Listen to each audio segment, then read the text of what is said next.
Well, here we are again, XFM on a Saturday, just gone 1 o'clock, Steve, if I'm very much mistaken. But we're not here as such. We're away again, gallivanting around. We've got to do the special sort of best of again. Okay. Which we did a few weeks ago. So this is the best of the last 3 weeks. Which I think is, I think it's the best 3 weeks we've ever had. But I'd like it condensed into 2 hours. Yeah.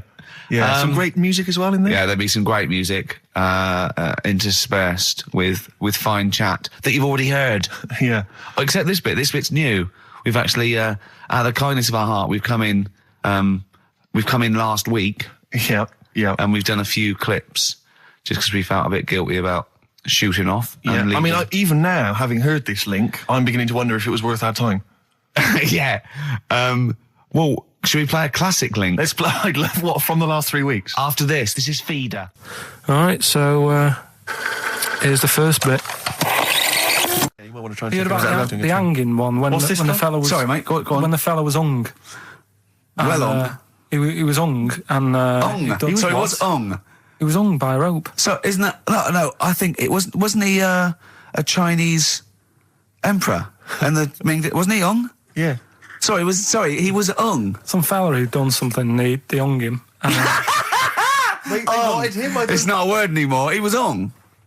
Look, don't be doing that again, because you said squoze wasn't a word, and then I showed you a menu today that someone sent, and it said fresh orange, squoze. Inadvertent commas, and next to it was the word colour, spelt C-O-L-O-R.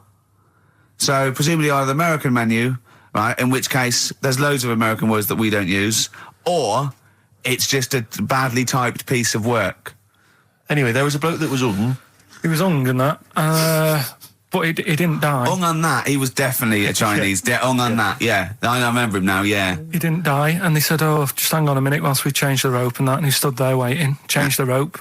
They tried to, do it again, and didn't work. It didn't work, right. So, they got another rope, right? Didn't work. And then they had to let him go because it's like there's a well-known saying or something from this thing. Yeah. What do you make of the first genetically modified baby? Oh, are you worried about this? Do you know what did they do? What? Let me see what it says here. Isn't it just choosing the eye colour? Well, this is the concern, isn't it? That in the future you'll be able to decide whether it's a boy or a girl, how intelligent it is, what it looks like, is it handsome, is it ugly? Obviously, no one will choose an ugly baby, and so on and so on and so on. And so it means that where will it lead? Where will it end, Carl? Are you concerned? I've thought about this a lot. What will us three look like in the future if they're being, genetically modified beautiful people? What will we be like? How will we be considered in society? True, yeah. But we've talked about this before, haven't we? About the cloning thing. Yeah, that's a bit weird. Yeah. But I don't think it matters because at the end of the day, right, you might look like some other kid, but it's the way you're brought up that will change your features and the way you are, your personality. If you lie, you get a long nose, don't you? Well, no, but listen, right, because I remember when we, I was growing up on this estate. This is going to be good. Go on. No, it's not. It's just an example of how this doesn't work. Go on. So we don't need to worry, sort of thing. Sure. Right? Okay. So I'm growing up on this estate, and there was this woman about 4 houses down, right, who's a bit rough. All right. Didn't fancy her. Oh God, no. Right, but she had a baby. Well, tell me about her first. I'm interested in this woman. What was she? It was a very... Was it like being a man in a dress? I didn't grow up in a posh house or anything. And I'm not saying that if you live in a bit of a rough house, you're a bad person. What does she look like? But anyone can tattoos? Clean up. Look like Tony Green with a fag on. They didn't clean up much, right? Oh. Which, even if you've not got a lot of money, you can still try and make the place look nice. Yeah. Right? But she didn't, and a kid used to take a horse into the house. Sorry. Whoa, Neddy. What do you mean a kid used to take a horse into the house? Where did he get a horse? Must have nicked it from somewhere. Must have done. You've seen a horse in it? No. What, is that from outside the saloon round the corner? Yeah, was it just tied up with a bit of leather? Right? And, that's great. Did Big Jake come looking for it? I'd been out. So let me get this. This was before the lynching stopped or after? Where did he get a horse from? What do you mean he must have nicked it? His mum said, where'd you get that from? I bought it. All right then, but keep it out of the kitchen. I don't want you going cattling rustling. Where did he get a horse from, Carl? And how long did he have it for? Was he leading it or riding it? Mum, open the door, I can't stop. I can't stop it. Open the patio door as well. Looks like we got us a runaway. What do you mean? I don't know, but the thing is, they couldn't afford to buy one because they're not cheap. So I'm just guessing. Maybe that's wrong of me. But I think... He had a horse? Yeah, right. So that's why the family didn't have any money. They'd spend it on the horse. No, I don't think, that's what I'm saying. I don't think they would have bought it. So anyway... Yeah, it's wise to whisper, Carl, in case they're listening. Yeah. And they could be in the room next door. It's not buying it, it's keeping it as well. So I was like in the car with my dad coming into the avenue, and you used to have to drive down it to turn round and you know, sort of go back to our house. You had the traditional method of transport. Yeah. And the horse was in the lounge. Reading a paper. Just like walking around. Oh, God! What? And when I was doing, I tried to earn myself some money once by flogging little flowers in plastic cups. What? This is genius. It just keeps coming. What do you mean you're trying to flog little flowers? What do you mean? Wait. Let's play a record. Let's play a record and come back to this. It's always going to just unravel and unravel. It's going to go for hours. Let's play a track, deeper Carl. and deeper. It's like an onion, isn't it? We've created a whole world here where there's a man living with a horse. Just walking around the lounge. I come from the West Country. I've never heard anything like that. I just think of a big sort of like orange carpet, and it's got a rediffusion telly, and this horse going, I'm fed up in here. Exactly. This is really... I am not taking the rubbish out again. Yeah. Right, play a record. Let's have Velvet Underground. We've got that lined up. Oh, yeah, the classic from the first album, I'm Waiting for the Man. Let's come back to the horse in a second. Little flowers in pots. What do you mean? Carl's found love on the street before, haven't you? How's it going with your bird, Carl? Are you married? No. How long have you been out with her? 7 years. Because, I mean, you're quite a simple man. Yeah. You're sort of a simple in a nice way. ways. I mean, you're like Helen from Big Brother. Yeah, you're sort of nice enough, but I look normal. Well, yeah, you sort of do. But you could be one of those that just suddenly go mental with a pen. Yeah, do you know just what I mean? Stab people through the eyes. Yeah, you sort of look normal. But if I wouldn't really want to wind you up to a point of frenzy. How did you meet your girlfriend? Through work. What, through her work? What, you phoned up and said... We worked at the same place. Oh, you're right. Yeah. You're quite an enigma, aren't you? Could you give us more on that? At work. You met her at work. What, she came in selling sandwiches? She was going through the bins outside. What do you mean you met her at work? Why are you having an attack on me? You're the one who's sad and lonely. No, he's done you again. Yeah, but what I thought was interesting was I just scratched at him and he just went mental. Yeah, no, it's like a bear caught in a trap. It's funny, isn't it? You'll never learn. No, I was just interested to find out what the story was, because it might be a really romantic story. Well, it's not. All right, jeez. I mean, the fact he doesn't want to talk about his love affair. I was thinking about you in the week, and like... Does it worry you? I mean, you sort of joke about it now, and we're talking about it in the office, you know, like, is Steve really touchy about the way he looks? And, what's this? Where's that come from? He's done it again. He's done you again. I was walking home the other night, and I was thinking about it. And do you worry that when you're old, you will be on your own? You did start it, though, didn't you? Well, Carl, I'm glad you brought this up. because I mean, for me... You know, a lightweight, frothy entertainment show on XFM on a Saturday afternoon is exactly the place where I want to discuss the desperate, lonely future that's inevitably coming my way. Oh, God. I'll tell you what will cheer you up and forget all that. A bit of Embrace. Oh, one of the most hated bands. Placebo, Bitter End on XFM 104.9. This is pre-recorded. We recorded this a couple of weeks ago, before Christmas. I hope you had a great Christmas. If you didn't, not our fault, really, is it? Nothing to do with us. Wouldn't have thought we'd have... We're there time, because we've got plenty of cash now, thanks to a lot of you who probably bought the Office DVD. Yeah. Probably got and that if you in haven't stock yet, and you've maybe got vouchers or money, still available. Still there in the shops. Still available. You can still make it the best-selling DVD of all time. Please do. Yeah. Please do. I'll tell you what you want to hear, though, before you make your mind up. I'll tell you what, if you like this next clip, go and buy the Office DVD. I think you will. It's a brilliant clip. It's the one where we talk about... well, it's self-explanatory. Yeah. That blew me away, right? That the fact that he got the name, he got the number. Spooky bit, right? I'm walking home. I called you up a couple of times and I left a message on your phone because it was just amazing. Not only was he good at magic, but his maths was brilliant. No, well, that thing adding up to 42 was like, how did he do that? I mean, we didn't even make a big deal out of that. He said that to me. He said, all Carol Vorderman's got is the maths. Yeah. Do you know what I mean? Imagine him on Countdown. Yeah. He'd even know what they were going to write down. Do you know what I mean? So a bit of a wasted talent. I should see him again about that. I think he's... So I get into my flat, right? And what they do in my flat where I live, they put the post in like these little pigeonholes, right? And I don't normally check them out. I leave it for Suzanne to do, right? Sure. But this time, for some weird reason, I thought, right, I'll check it, see if we've got any post. Open it up. There's only this. A letter for Miss Harris. Yep. There it is. Bona fide in front of us. A letter addressed to a Miss Harris. Well, does she live there? No, it's my address. She doesn't live there. Did she ever? Don't know. It doesn't matter. It's weird, isn't it?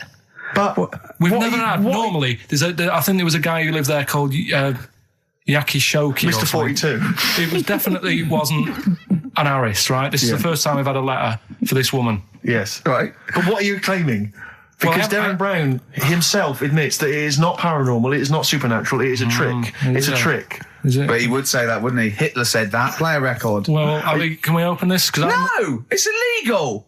No, but I'm thinking if What it's if a we opened birthday it off card air? for someone's like 42nd birthday. Right. You can't open that letter. Go and put it back, or you cannot open that letter.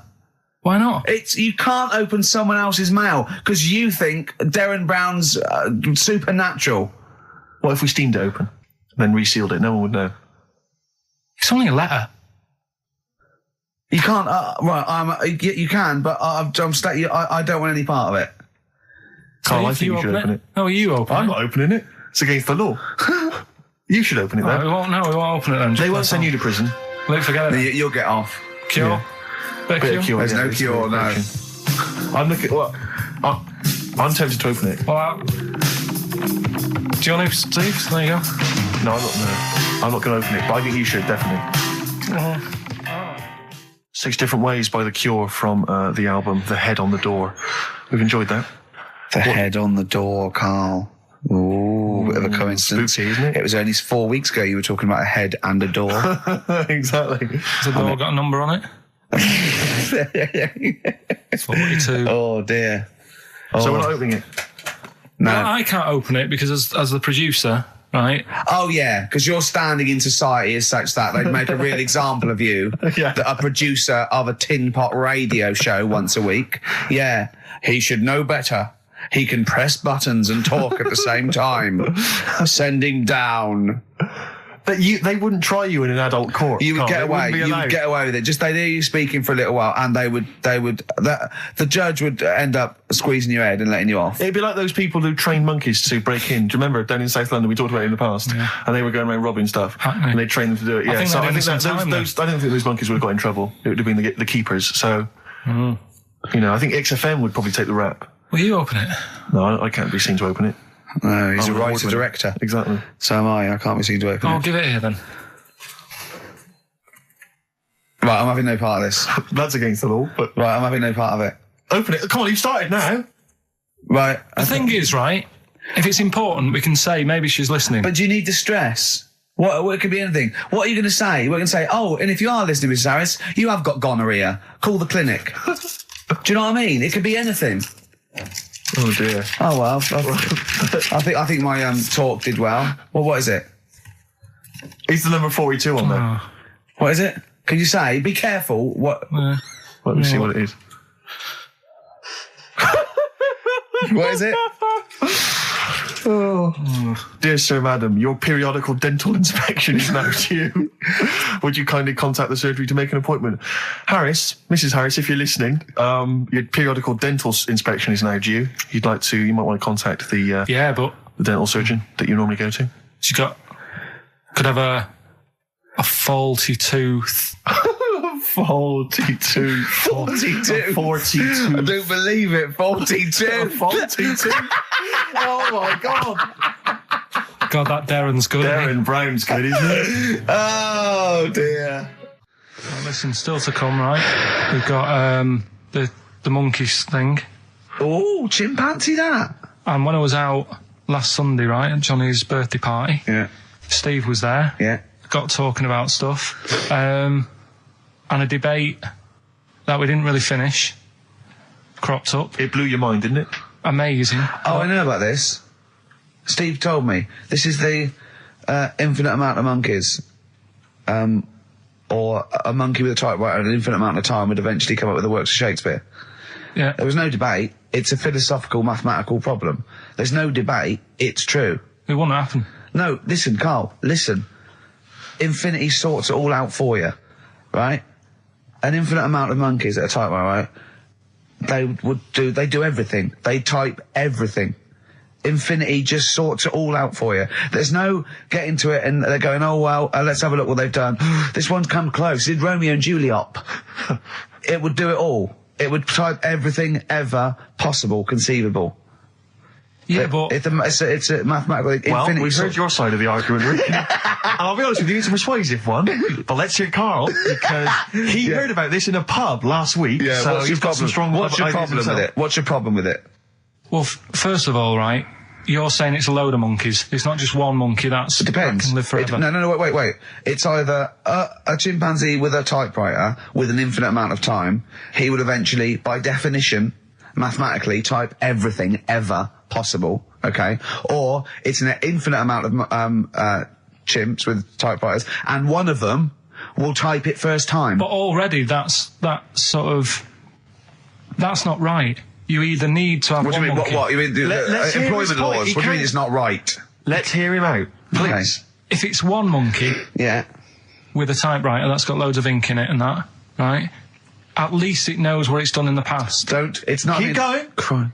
If you've got a load of monkeys, it's like if you have too many, what's that saying about too many chefs? Too many chimps spoil the soup. Right, well, it's the same thing. It's like, well, I didn't tell you to put salt in it. I was going to put salt in it, and it messes it up. Whereas if it's just one, they know what's gone on. So what I'm saying is... Honestly, just leave him go. I can't be bothered. I want to hear. I want to hear the rest. This blows my mind. He doesn't know what this does to me. It's a mathematical problem. I want to hear the rest. Well, it's just, I just don't think it will happen. What do you mean you don't think it'll happen? Infinity works it out for you, by definition. Well, what's stopping them typing the same thing again? They would. In fact, the problem should be, if you had an infinite amount of time, that it would type... It works for Shakespeare an infinite amount of times, and everything else an infinite amount of times. But, you know, that's not as... But not Shakespeare. Oh! Shut up! You idiot! Rick, do you know what he said to me? I said to him, I just explained it to him. I said, God. you've got an infinite number of monkeys, infinite number of typewriters. They will type the complete works of Shakespeare. He said, have they read Shakespeare? You're an idiot! Play a I said record. no. I'm not having this They're not doing conversation. it from I'm not having memory. it. I'm not having it because it really, really winds me up. But you're saying they'll do it with no spelling errors. Well, they do it an infinite amount of times. And they do it wrong an infinite amount of times. And they spell the last full stop wrong an infinite amount of times. And they get one thing wrong in Hamlet wrong an infinite amount of times. They do everything an infinite amount of times. But are they going off a story that they've... Play a record, Carl, because I'm going to knock you out. I'm just saying, Shut up! do they know the story? They're monkeys! Oh, Christ. No, Right, but- okay. We went. It was a great day, wasn't it? Brilliant round of golf. Absolutely brilliant. Such a beautiful place in Stoke Poges. It's like a really posh place. And are you a good golf player? Well, we'll get to that. Oh, okay. Blimey. Wow. He bought the shoes especially for it. Oh, We could brilliant. have- I'd love to have seen him in those little shoes. I know, and they were no good because they were metal spikes. We had to change them. He was annoyed straight away. He spent over £22 on these golf shoes. We hired a buggy that was brilliant fun. I was bombing along, wasn't I? I don't drive, but it was great on that buggy. Well, you've been on a buggy with me, and you were a bit Terrifying. scared. Yeah. What? I nearly killed us once. I was just taking banks and things, but you don't see sort of bunkers, and he'd scream and go, stop! And he'd put his foot down the brake, and then I reversed. At one point, he sort of did a handbrake turn next to the lake, and then we had to reverse, right? And you know, you just flick a switch and put your foot down. He did that without looking. I looked behind, there's a big oak tree there. He screams, watch the tree, right? So... Dukes of Hazzard. I kept jumping in and leaving him behind because I had to go to my ball. Because anyway, so the first shot I got out my driver. I honestly did one of the best shots I've ever done. It went straight down. It was great. I thought, phew, got away with that. Because it's always the first one, because it's a clubhouse and you want to look good. Yeah. So, he tees up, and I've been saying, buy some balls. He just got 6 balls. I was going, what if you lose me? I want to lose 6 balls, right? He tees up, right? Whacks it. It goes miles, like right angles, straight into these the woods, right? He turns around, he goes, go and buy some more balls. So I'm laughing, because it's like impolite to laugh, but he broke the ice for me, and I was falling around, and then his second shot, I go, you know you're off a 3 now. If you take another shot, he went, oh, right. So it's his third shot, he puts the ball down. He hits the ground before it and misses the ball altogether. And I was on my back, wasn't I? Unbelievable. Actually rolling about on his back.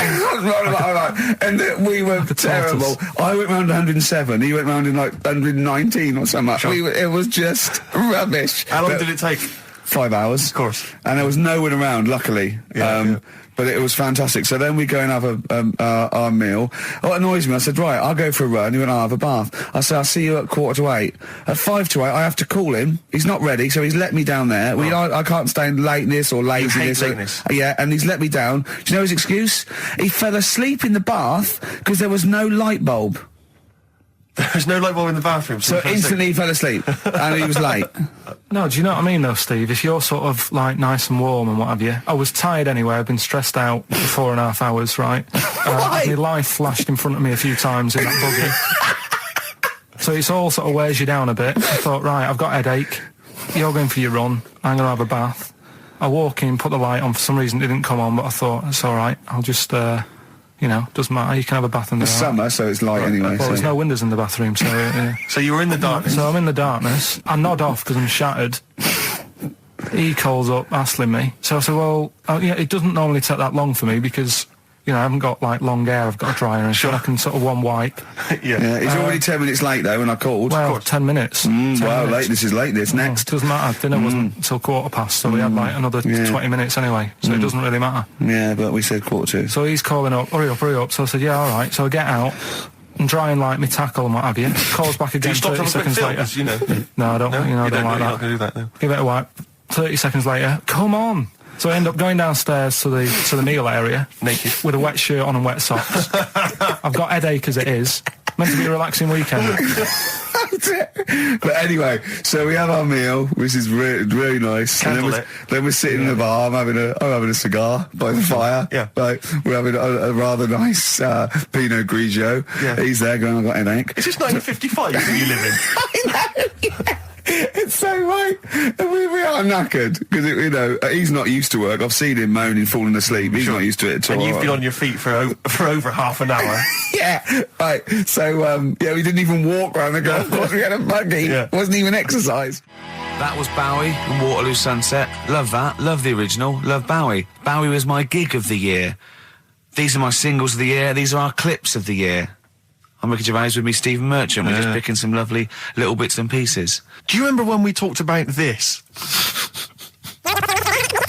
What was that one you told me about with the porn? That was a good one. Oh, this was fantastic, right? Right. There was this. Sorry, can I just check now? We're just remembering classic episodes of the Tales. No, this is important. Well, I saw one right. I saw one on Tales Unexpected, right? And it was these two gents. What they used to do, they look down the obituaries and they'd blackmail the wife or the son of a dead eminent person, like might be a priest or a doctor, something like that, and they'd go and they'd say, he bought some erotic stuff from us before he died, and he owes 100 guineas and all this sort of stuff, and they'd pay up because it'd be so embarrassing. They just didn't want them to say, just pay him, right? And this one bloke said, who are these people? I'll meet with them. And he goes round there, and he goes round, and they go, your father, he goes, my father could not have bought any erotic material from you. They did it, he goes, he couldn't have, he's blind. Right, and that was the twist. And Carl went, so it was magazines, not videos then. Yeah. Now think about it, Steve. Is that so stupid? Well, presumably it was set in olden times because people, professional pornographers don't tend to call it, erotic material. Yeah. They tend to call it, juicy jugs or whatever.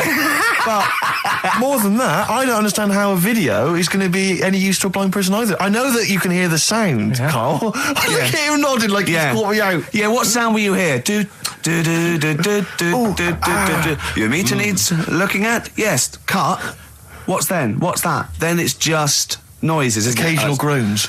Yeah. Right. You could listen through the wall at your neighbours. He does. I mean, that's why I save a lot of money.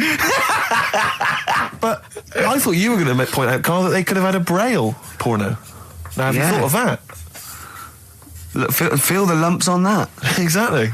Think about it, Carl. Think about it. You're excited now. Yeah. Your girlfriend's away, Carl. Yeah, the cheese grate has only entered the cupboard. No, she's a good-looking lady. Yeah. 3 holidays Carl's had this year. Last year. Yeah. I'd love to have 3 holidays. You've got to start putting the work in I there. had 2 holidays, though. No, you had 3 holidays. You went away with Suzanne and her parents. Yeah, well, that doesn't count. It does count. If you book 2 weeks off the firm, you go away and you go, how was your holiday? Go, well, it didn't really count. It wasn't a really good holiday. Can I have them days back, please? My New Year's resolution is to be nicer to you, but well done, you've already broken that. No, but talk sense.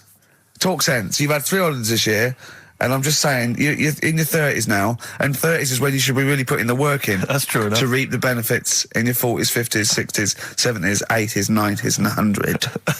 Carl, what's your New Year resolution? What about think before you speak? It's worth. See, I'm allowed to laugh. I'm allowed to laugh at things other people say, Carl. That one, that is a good suggestion. How was your holiday, Carl? It was all right. Right, brilliant. But that I don't see on the ratio of good to bad in Carl's mind. That might be amazing because we never hear him sing the praises of anything. I'll tell you what. Can we have a cracking little tune and then come back and hear about Carl's holiday? I'd love to do that. Let's keep it tight. Love to Tear Us Apart by Joy Division.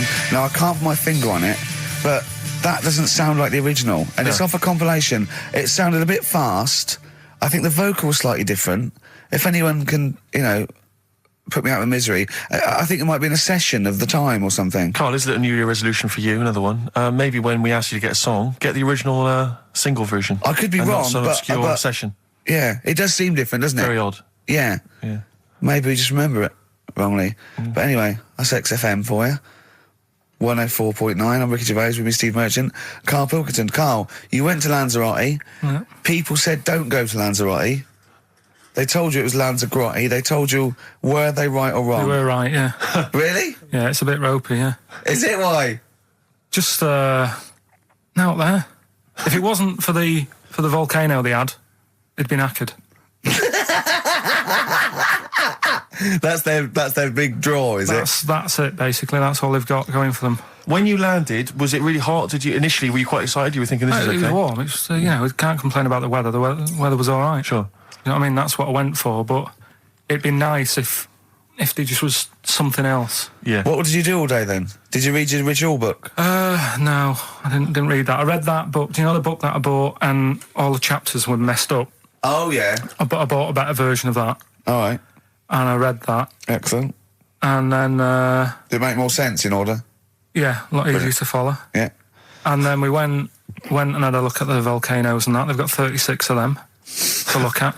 How many did you look at before you realised that you've pretty much, you've seen one volcano, you've seen them all?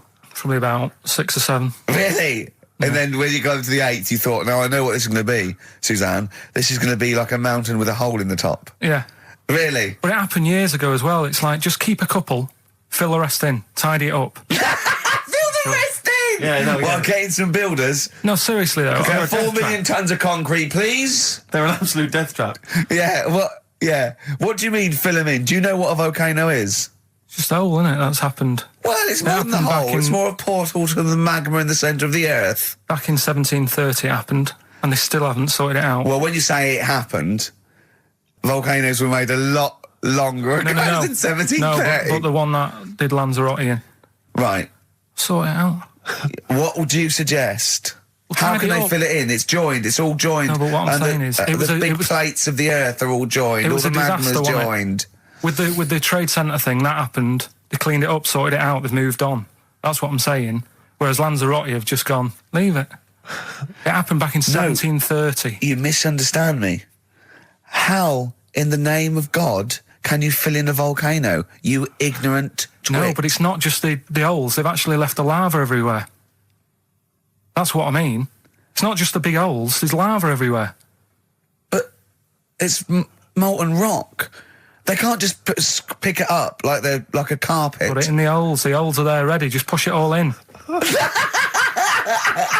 That's what I'm saying. Right, we've got who's that on the line? It's Rob. Rob, and are you a doctor? I'm a final year medical student. I'll be a doctor in 2 months, touch wood. That's close enough, isn't it? Yeah. Excellent. So, where do you study? Do you want to give more details, or do you want to remain anonymous as you're calling in to I study at Barts Hospital. All right, great. So, why do GPs sometimes put their finger up a man's anus? To see what's there. You know, if you've got hemorrhoids, if you've got an enlarged prostate, you know, it's either that or they stick up a big tube and have a look up with a light. What? And it's easier to do that. Now, are you dumbing this down for us, or are you going to fail your medical exams by saying stick up a big tube with a light? I'm dumbing it down. Okay, come on then. We're all intelligent people here, and Karl. So you tell us what's that called? It's called a sigmoidoscope. Right. Nice. That was a clever test, wasn't it, Rick? I think it was a real long, yeah. 12-inch long tube they can put up there. So, Karl, would you prefer that or a finger? Well, so do they sort of do the finger first, and then, I mean, at what point do they say, hang on, we need a light here? I mean... It's normally if there's something wrong. But, so if I go then, say if I go to this well-known clinic, right, and they go, yeah, the art's good and that, yeah, finger, there you go, and then they go, hang on, I'm going to go and get me light and tube. I could start worrying them because they've sort of found something. And they're not likely to go straight in with the tube. They'll probably send you off some tests first. But Karl, there's nothing.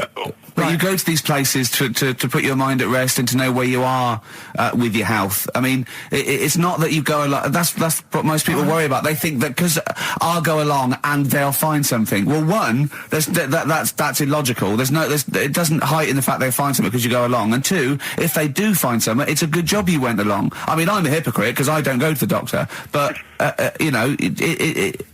had that done. You should be concerned if when they shine the little light in your ear, it comes out the other side of your ear. No, the other ear comes right out the other side. That's when you should be worried. But Rob, right, you said then, if they find something, they send me off for some tests. Why can't I just have the test without that and cut out the middleman? Do you know what I mean? Because you're wasting lots of money. There's hundreds of tests they could do, and they could do every test, and they could all come back with nothing. Or they could do the finger up there and send you for the 3 tests you need to find out what's wrong with you. But in this day and age, with all the technology and that, and like brainy doctors and all that, the only way to find out is sticking a finger up there. What are you worried about, Karl? Is it fundamentally that this doctor who's has done 6 years medical training, is it embarrassing to have a man's finger up your ass? I just don't understand how you can get round to that without... But what don't you like? Is it fundamentally you don't like anything up your ass, or is it the fact that it's a man's finger up there? I don't like going to the doctors. It makes me nervous, because I think if anyone searches you long enough, they're going to find a fault with you, right? And especially if they're going that far into you. They're going to find something. And probably not. Well, you never... I just don't... I don't know how to get round to that sort of... that point where you get a... What do you talk to the doctor about? And he's like, all right, nice day. Strap your trousers. He goes, he says, I'm gonna just, Most people just shut up and let you do it, and then breathe a sigh of relief when you say there's nothing there. Yeah. But is that at the end of the test, or is that the first thing he does? It's the last thing. So that trousers up out the door. Because he knows it ends conversation. He knows it's a bit of a faux pas. The doctor says, "Oh, I better not kick off with the finger up the arse." What I do is I'll start on with the the head, and then we're down and go. Oh, one final thing, Mr. Pilkington. So Rob, he drops his keys and he goes, "Pick them up." And as you bend over, will you be doing this, Rob? Is this what you're like open to do? You do all these. I'll have to do it at some point. all doctors do it at some point, no matter what they specialise in. So the first one, is he another doctor there to sort of make sure you're doing it right? Not dentists. No, but do you know? Dentists aren't doctors anyway. But do you know what I mean? Like, normally it's like a co-pilot will have someone with them for the first one. So when you put your first finger in, Yeah. will someone be there going, right, you just want to move to the left of I've it? already done it. Have you? Yeah. So that's the thing with a student, you're learning.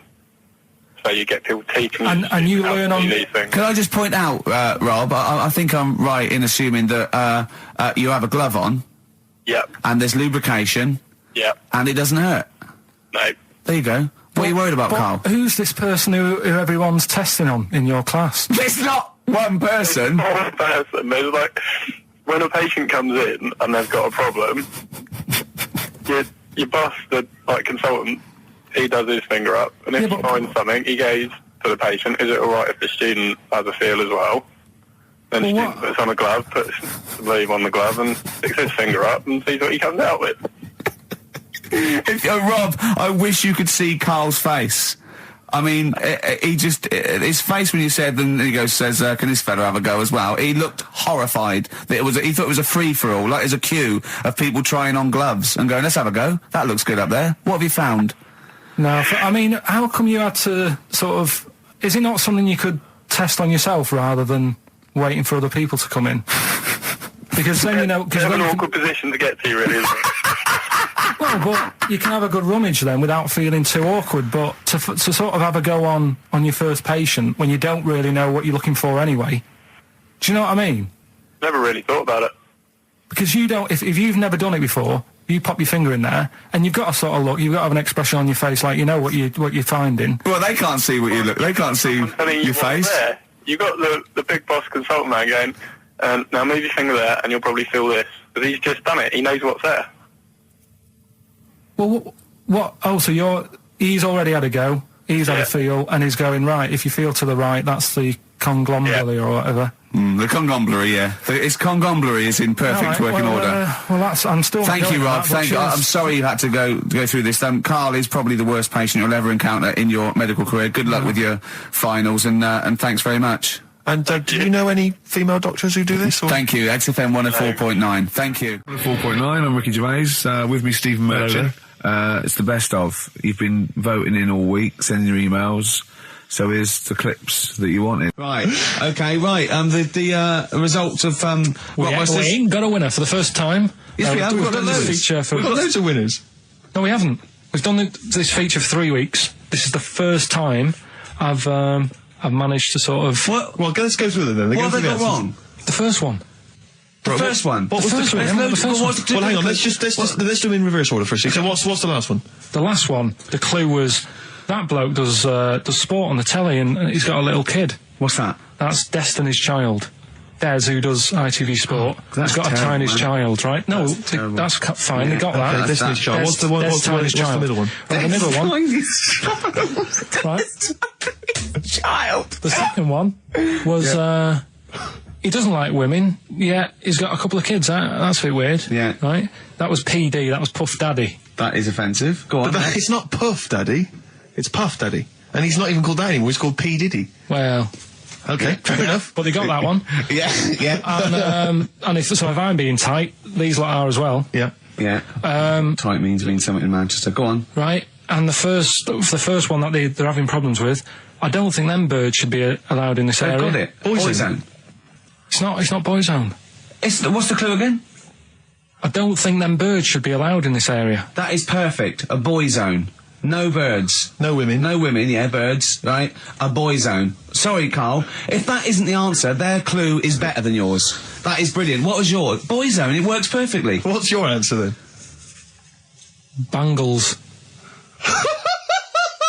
I have no idea what that means. Like seagulls.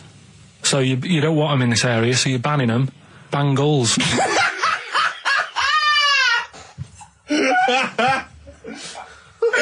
Oh! Well, give it to boy zone, because boy zone's better. Don't use birds being allowed in this area, it's a boy I think zone. we should have a rollover. Carl beat them. Carl beat them. You have to use his logic, surely. But theirs works. You can't do what am I thinking. No, that's not what I'm thinking. It perfectly. It works perfectly. I think you've got to give it to the ones that got the boy zone. Well, how about, right, because they didn't actually get into my head and my way of thinking, heaven right? forbid. How about we just keep back the David Attenborough, and they can have, I'll chuck in the Hellraiser, right? Okay. And Blondie album and the Madness Yeah, one. okay, pick a winner at random. Pick a winner, Steve. I'm going to give it to Paul Sloman, who got those answers, and he also says, P.S. Carl, you're a moron. So, I'm giving that to Paul, and good luck to him. Right, well, He's got a crazy night tonight. If we can rush these over to him, he's got a cracking Saturday night. well, if I'm a moron, I might get your address wrong when I send them to you. Ooh. Coming right back at you, Paul. Yes. Carl, you're making noises while I'm talking. Yeah, but you do this all the time trying to wind me up. And I'm not saying Manchester's the best place in the world, but what I'm saying is there's bits of it that I really miss. Yeah. Like last Sunday, right? When I'd met up with Ricky, we had spaghetti bolognese, which was all right. And then I said to him, I need some soil. Damn, I wish you'd invited me. It sounds amazing. So I need some soil. What do you think? You need some what? Soil? Soil, yeah. I need to repot a plant, right? Yeah. So you need to repot a plant? Yeah. Fair enough. So I'm like, where you can't see these shops in London. Do you know what I mean? There's nothing around. I took him straight to one in my street. Yeah, but near your street, and that's probably the only one in London.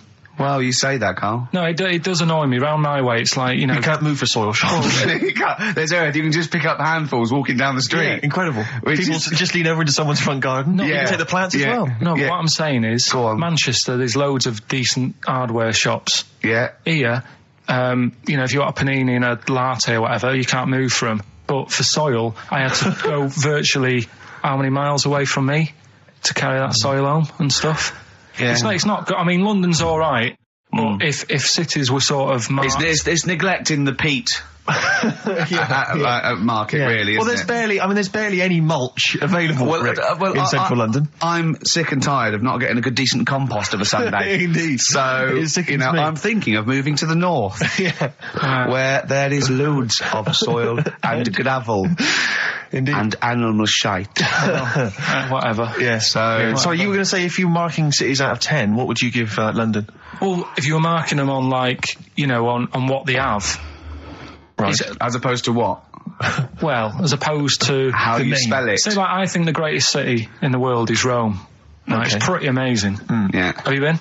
What? Yeah. Why do you think that, though? Just because, like, you turn a corner and there's something there that's really old.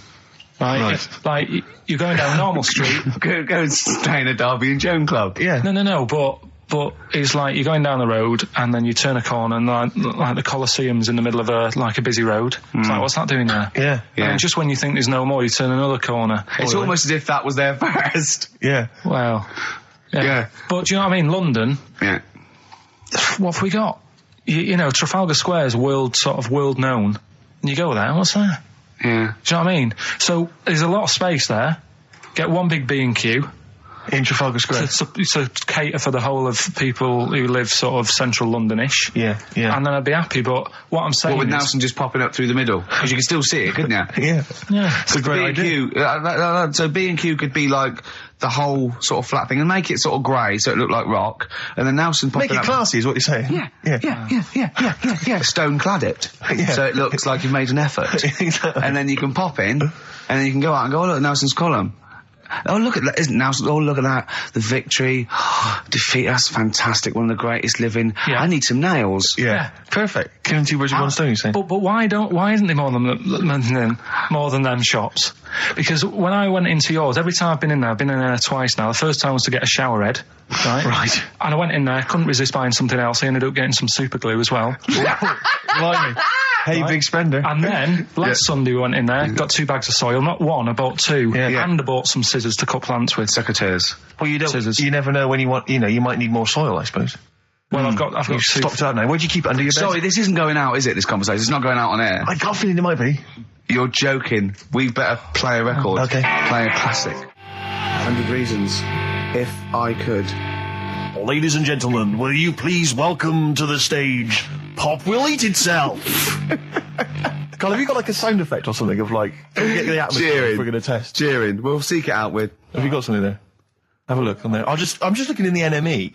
for the kind of forthcoming gigs of the smaller known bands, and it might be a useful place to just begin the. Ladies and gentlemen, peoples around the world, will you please welcome to the stage Chumba Awamba? Have you got a sound effect? We got one. Nice, yeah. Ladies and gentlemen, will you please welcome to the stage the Parkinsons? They're playing in Leicester this week, so look forward to that. That's a good plug, isn't it? Let me see who else. If anyone wants to pop down to Leicester to see the Parkinsons. Ladies and gentlemen, please welcome to the stage Cyclefly. Okay. Oh, there's a genuine one here. This is someone. Simon's emailed and he says, "Will you just test this name for us?" Okay, Carl, if you can. There you go. Ladies and gentlemen, will you please welcome to the stage Coach? Not utterly convinced. No, it's not too bad. It's not. I'm worried about the sound effect. We start to sound like Chris Moyles or something. Well, he's a top broadcaster. Everyone loves him. Losing weight as well. He is hilarious. funny man. Just there's one more coming here. I'll just check this one. Ladies and gentlemen, will you please welcome, this is Chris in Oxford, ladies and gentlemen, please welcome, meanwhile back in communist Russia.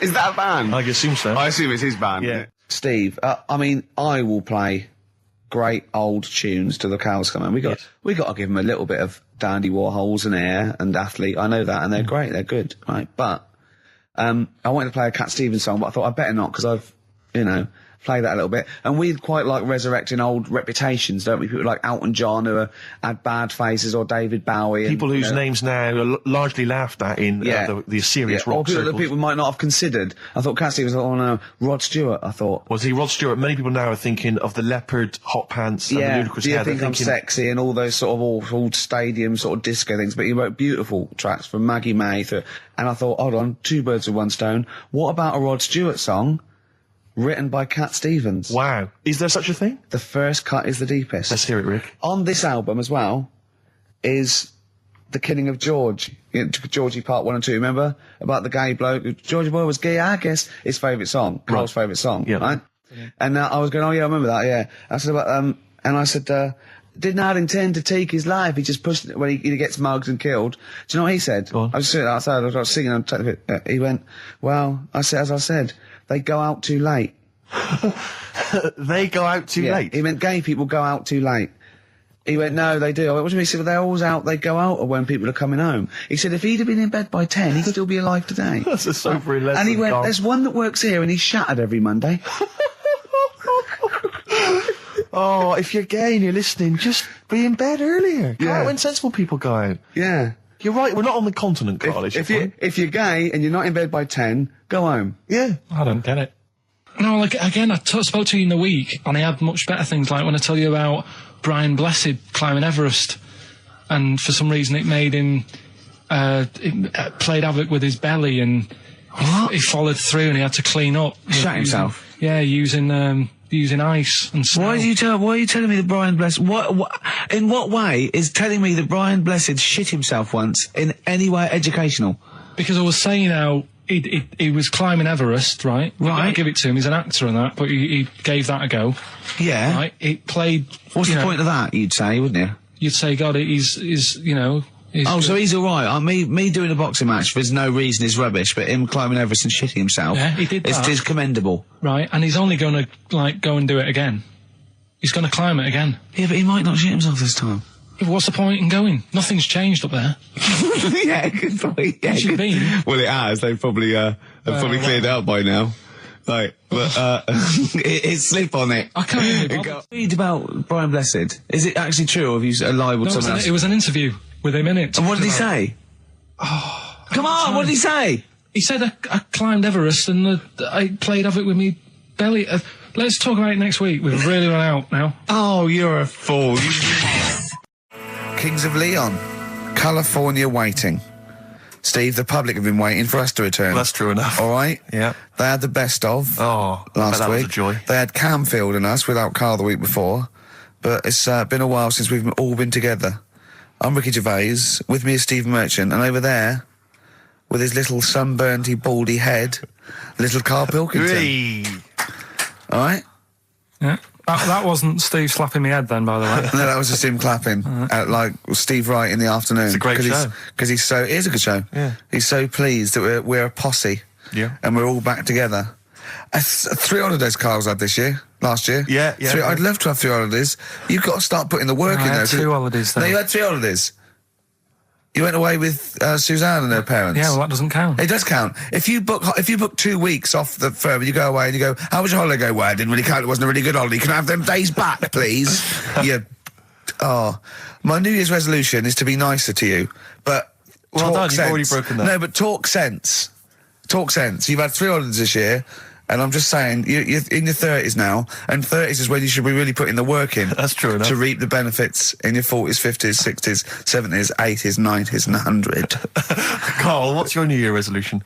What about think before you speak? It's worth. I mean, See, I'm consider it. allowed to laugh. I'm allowed to laugh at things other people say, Carl. That one, that is a good suggestion. How was your holiday, Carl? It was all right. Right, brilliant. But that I don't see on the ratio of good to bad in Carl's mind. That might be amazing because we never It might hear be him amazing, singing the mightn't praises it? of anything. I'll tell you what. Can we have a cracking little tune and then come back and hear about Carl's holiday? I'd love to do that, Let's really. keep it tight. Love to Tear Us Apart by Joy Division. Now I can't put my finger on it, but that doesn't sound like the original, and it's No. off a compilation. It sounded a bit fast. I think the vocal was slightly different. If anyone can, put me out of misery, I think it might be in a session of the time or something. Carl, is it a New Year resolution for you? Another one. Maybe when we ask you to get a song, get the original single version. I could be and wrong, not some but- obscure but- session. Yeah, it does seem different, doesn't it? Very odd. Yeah. Yeah. Maybe we just remember it wrongly. But anyway, that's XFM for you. 104.9, I'm Ricky Gervais with me, Steve Merchant. Karl Pilkington. Carl, you went to Lanzarote. Yeah. People said don't go to Lanzarote. They told you it was Lanzarote. They told you, were they right or We wrong? were right, yeah. Really? Yeah, it's a bit ropey, yeah. Is it why? Just out there. If it wasn't for the volcano they had, it'd been knackered.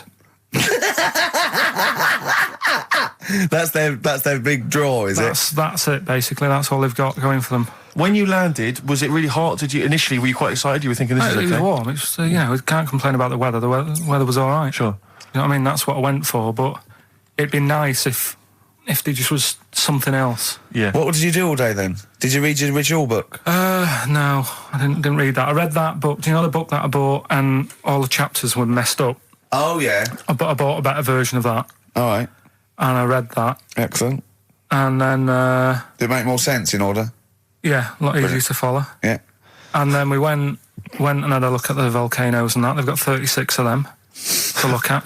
How many did you look at before you realised that pretty much, you've seen one volcano, you've seen them all? Probably about 6 or 7. Really? And then when you got to the 8th, you thought, now I know what this is going to be, Suzanne. This is going to be like a mountain with a hole in the top. Yeah. Really? But it happened years ago as well. It's like, just keep a couple, fill the rest in, tidy it up. Fill the rest in! Yeah, no, Well, yeah. getting some builders. No, seriously though. Okay, on a 4 death million trap. tonnes of concrete, please. They're an absolute death trap. Yeah, what? Yeah. What do you mean fill them in? Do you know what a volcano is? It's just a hole, isn't it? That's happened. Well, it's more than the happened back hole. It's in- more a portal to the magma in the centre of the earth. Back in 1730 it happened, and they still haven't sorted it out. Well, when you say it happened, volcanoes were made a lot longer ago than 1730. No, but the one that did Lanzarote in. Right. Sort it out. What would you suggest? Well, How tidy can it they up. fill it in? It's joined. It's all joined. No, but what I'm And saying is, it the was big it was plates of the earth are all joined. It All was the a disaster, magma's wasn't it? joined. with the trade centre thing that happened. They cleaned it up, sorted it out. They've moved on. That's what I'm saying. Whereas Lanzarote have just gone, leave it. It happened back in 1730. You misunderstand me. How, in the name of God, can you fill in a volcano? You ignorant twit. No, but it's not just the holes. They've actually left the lava everywhere. That's what I mean. It's not just the big holes. There's lava everywhere. But it's molten rock. They can't just pick it up like they're like a carpet. Put it in the holes. The holes are there ready. Just push it all in. That's what I'm saying.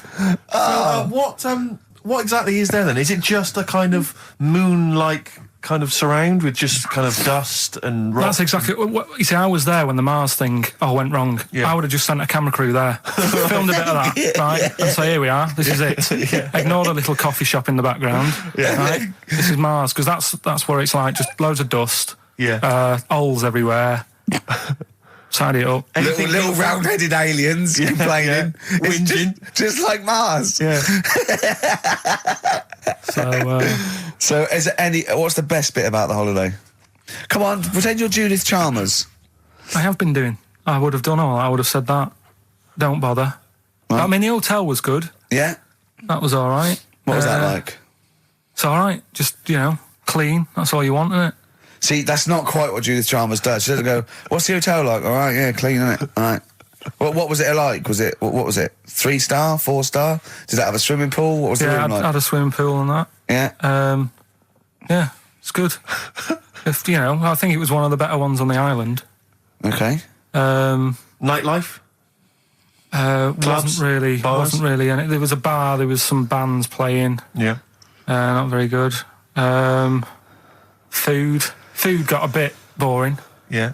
It was always the same food every night, but they sort of themed it and made out as if it was different. So, like, on Mexican night, it'd be chicken with a nacho on it. Right. And Chinese night, sort of chicken with a little prawn cracker on it and stuff. Sure. But that got a bit boring. That's me just turning on my phone, because I want to read to you a text that I got from Karl. I think you sort of sum up the holiday in this text, don't you? Do you remember it? I can't remember. Let's have a look. Let's have a little look. Let's go Instantly, through what did Suzanne, your girlfriend, make of it? Similar view to you? That they should fill in the holes? Yeah, it's just that thing. You see, I went on a coach trip, right? And you go and see the volcanoes. Like I say, there's 36 of them. Yeah. Which, how many do you need? And when we're on the coach going round all these volcanoes, the fella on the front's going and look out your left window at the moment, and there's a volcano. And if you quickly look out at the right-hand side there, there's another one. Right. And on the left, there's just like, all right, we've seen it. Sure. Do you know what I mean? Yeah. And that trip, I mean, we'll talk about that trip in a bit. Right, this is the text I got from Karl, right? All right. Been up to a volcano. Been in some dead artist's house who built his house in the lava. They said they would show me science with volcanoes, but all they did was chuck some water in a hole and it shot up in the air.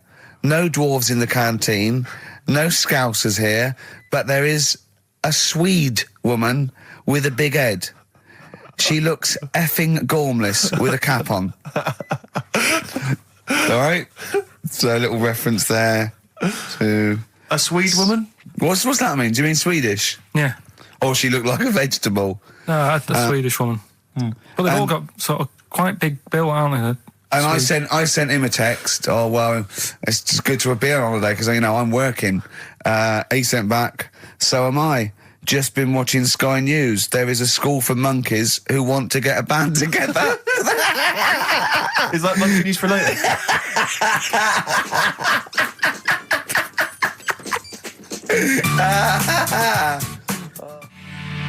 Oh My Corazon by Tim Burgess. I can't get enough of that. I love that chorus. On XFM 104.9. Ricky Gervais, Steve Merchant and little Karl Pilkington. But it was a nice holiday. Yeah, it's all right. It's just, I went there to relax and that. Exactly. Did a little bit of that. Trying to think of some new, features and stuff. Sure, always working. 3 holidays a year, Jesus. Oh, well, not really 3. Oh, two. It's all holidays, really. one big sort of like work thing to me and Steve. 2 holidays, isn't it? Work hard, you need the holidays. So, yeah, the things that annoyed me was like, you get bored sat around the pool after a couple of days. I'd read my book. Yeah. There wasn't much going on the... Not even any crabs to throw sand at, was there? No crabs or anything. They wouldn't bother with Lanzarote, right? So, decided to go on a little trip. That's when I saw the volcanoes and that, 36 of them. So, we go on the trip, and the thing that annoys me, it does happen every holiday that you go on. If you go on a sort of package thing, they have these trips, right? And you pay about 40-odd quid, and they give you some wine, so it make it feel like you're getting your money's worth.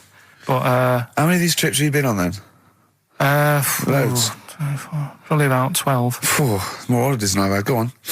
I'll. Yeah, So go anyway, on. so you're on the coach, right? And they take you for the volcanoes. They took us in the middle of nowhere. Yeah. Right.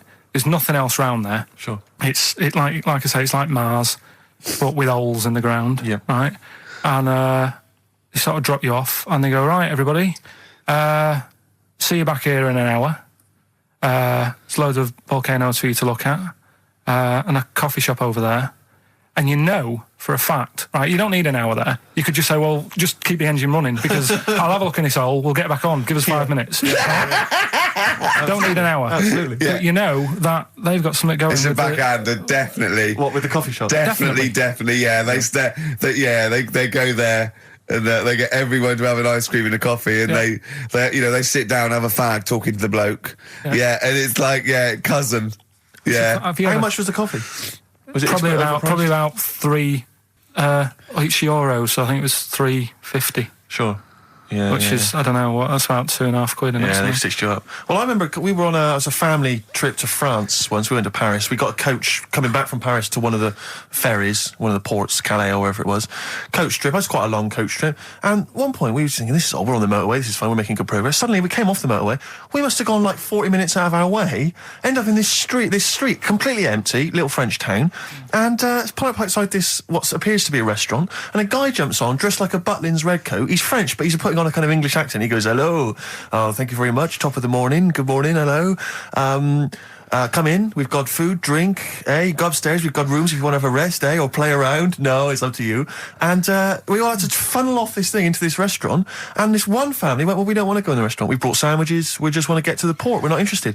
And they said, well, you've got to come in the restaurant. And well, we don't want to come in the restaurant. So the guy said, well, I'll have to lock you in the coach. So this family were locked in the coach while we all traipsed off in, and I could just look, but I looked back and just saw this little kid with his face pressed up against the glass. Take me with you. I want to go in the restaurant. They were just stuck in there, absolutely livid, as you would be. And, That's definitely a backhander. but we went inside, and it was extraordinary, because initially you had to pass through a souvenir shop to get into the restaurant. Perfect. And it was catered entirely to English tourists. So there was like pictures of the Queen and Prince Charles on the wall. It was done out in a kind of mock Tudor style. It's absolutely extraordinary. I mean, it was so bizarre because it was so out of the way. Did that come before the coach sort of scam, or did the coach guy, he knows it? Is he a brother of his? I don't know how those things come about. But Yeah, is that going on in this country with I'm French sure and it German is. tourists? Yeah, I'm sure it is. Is it? Yeah, they say, I'm sure people say, look, if you bring 30 people to this restaurant, I'll see you all right. But it would, wouldn't it? If, you got your favourites. Because you don't have to, the coach driver's pretty much God on those things, because those people don't know where they're going anyway. Yeah, but at least here, there's other stuff around. You don't really get that in the middle of nowhere situation in this country. Well, not really. Not if you're going from London to Manchester. You could stop off anywhere. They don't know where they are. There's places with nothing to do or see. It's that those attractions. There's loads of in America, but there's a few here, like Sheep World, and you go out to Gloucester, and there's a town. It's got the biggest cotton reel in the world, and that's it. It's a tourist shop, a big cotton reel, and some bloke at the gate going, "It's £1 to see it." There it is. All right. I went to I know it's quite a big. I went to a Shire Horse Centre once. Yeah. But when did Shire horses become so popular that they got their own theme parks? Well, I think there's a museum for everything. Yeah, possibly so. I mean, I don't think you could think of something that didn't have a museum somewhere in Britain, because obviously museums start off sometimes by fans. But did people keep coming around and going, I hear you've got a Shire horse, I'd love to see it? Yeah. Well, I can't. People coming all the time to see my Shire You should horses. get another one, because I'd probably pay double for those I'd pay two. good money to see your Shire horses. Yeah. Shire horses. I know. Have you seen them? They don't do anything. They're not like monkeys. They're Just not like grand, monkeys, elegant no. creatures. But you look at them in a picture or look at them in real life, pretty much the same thing. They're not doing anything. If they could train a Shire horse to swing on a rope and masturbate, Exactly. I'd pay double. You pay good money. I'd pay double for that. Yeah. There's a museum in Italy when we went there a couple of years back. Suzanne had like one of those little guide things. Museum there just for spaghetti.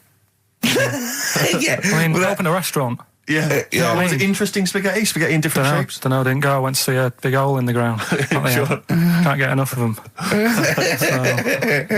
Well, but out of 10 then, what would you give it out of 10? All in all, food, location, Like, Relaxation, enjoyment. yeah, that's 6.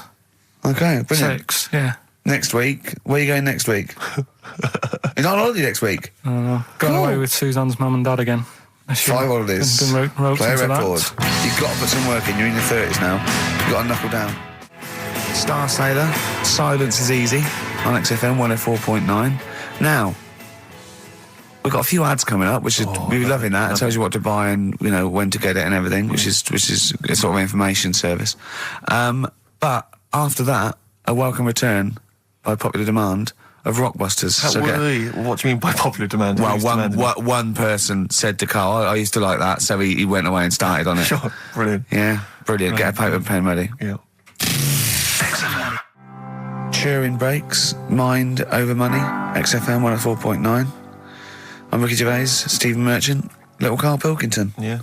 A couple of emails. Different people have visited various tourist attractions. Oh, yeah. Let me see who's this from. Not quite sure. But thanks very much indeed for it. So there's a link here. It's apparently in Devon. Barometer World. Brilliant. It's the world of barometers. It was established in 1979. And By one bloke who had a lot and thought, I can charge a quid for this, definitely. Here's the... Out of his own house, probably.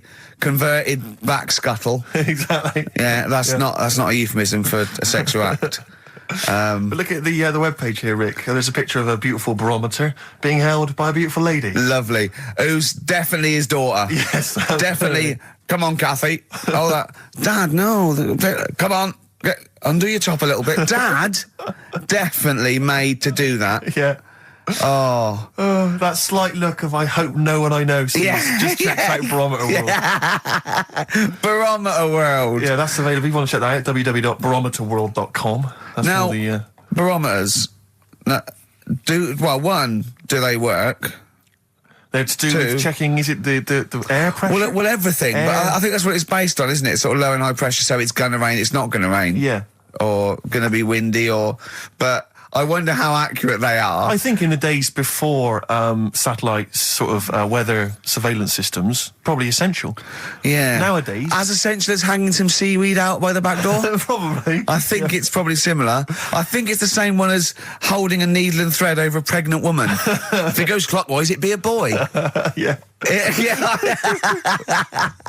The thing about a barometer is how far into the future can it predict? Exactly. How do you know? If it's a case of you may as well stick your head out the window to see if it's raining. Exactly. This barometer goes, oh, it's going to be windy and rainy. When? The barometer goes, soonish.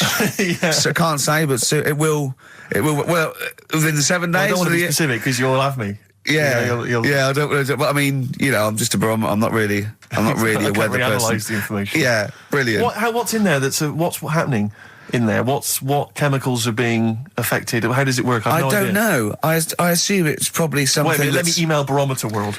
What could it be? It could be quite interesting. It could be mercury that's based on a sort of temperature. It goes up with. Oh no, but it's not temperature, is it, barometer? It's pressure. So it's probably just very fine. It's like a fine, very, very fine needle, isn't it? This is almost as embarrassing as last time we were on. We couldn't figure out what the name of the leader of China was. Was it the King of China? The Prince of China? Oh, this is when we were trying to imagine what it'd be like if all the Chinese people at once jumped up and down and made a big tidal wave. But if you do know what the name of the leader of China is, we don't mean the name of the particular person in charge, but if it's a king of China, the emperor of China, the chancellor of China, the prime minister of China. Isn't it? That was Japan. Yeah, this is it. I don't know what's the big guy in charge. Is he still the chairman? I know Chairman Mao was important. I think he was just the chairman. I think he just governed all the big meetings. Yeah, I don't know. He just kept the minutes. Head Chinaman? Head Chinaman. The major Chinaman. The top Chinaman. Number one Chinaman. Do you know what? We're going to be honest here. We know so little about China. It's true. We know so little about China. Yeah. It's embarrassing. If you've got any interesting facts about China, then email in ricky.gervais@xfm.co.uk. Also, I imagine the email address to use if you're going to take part in this week's Rockbusters. I did read an interesting fact. I'm researching. I'm doing a show called Politics, and I was researching. And there's a thing about sweatshops. Yeah, no, sweatshops. Like Nike. There's these facts, right? And these people get like, you know, a few cents an hour, and the CEO, I forget his name, for a Chinese woman to earn his 5.2 billion, she'd have to work 8 hours a day, 7 days a week for 10,000 years. But Steve, they don't. They don't. They obviously don't want to. Exactly. They don't want to. They don't want to. Lazy, Rick. Ian Jury and the Blockheads, hit me with your rhythm stick. Rick, are you likely to be going to Cumbria on your stand-up tour? Almost certainly not. Why? Well, it's just because you might want to visit the Cumberland Pencil Museum. That's the journey through the history of pencil making. I do like pencils.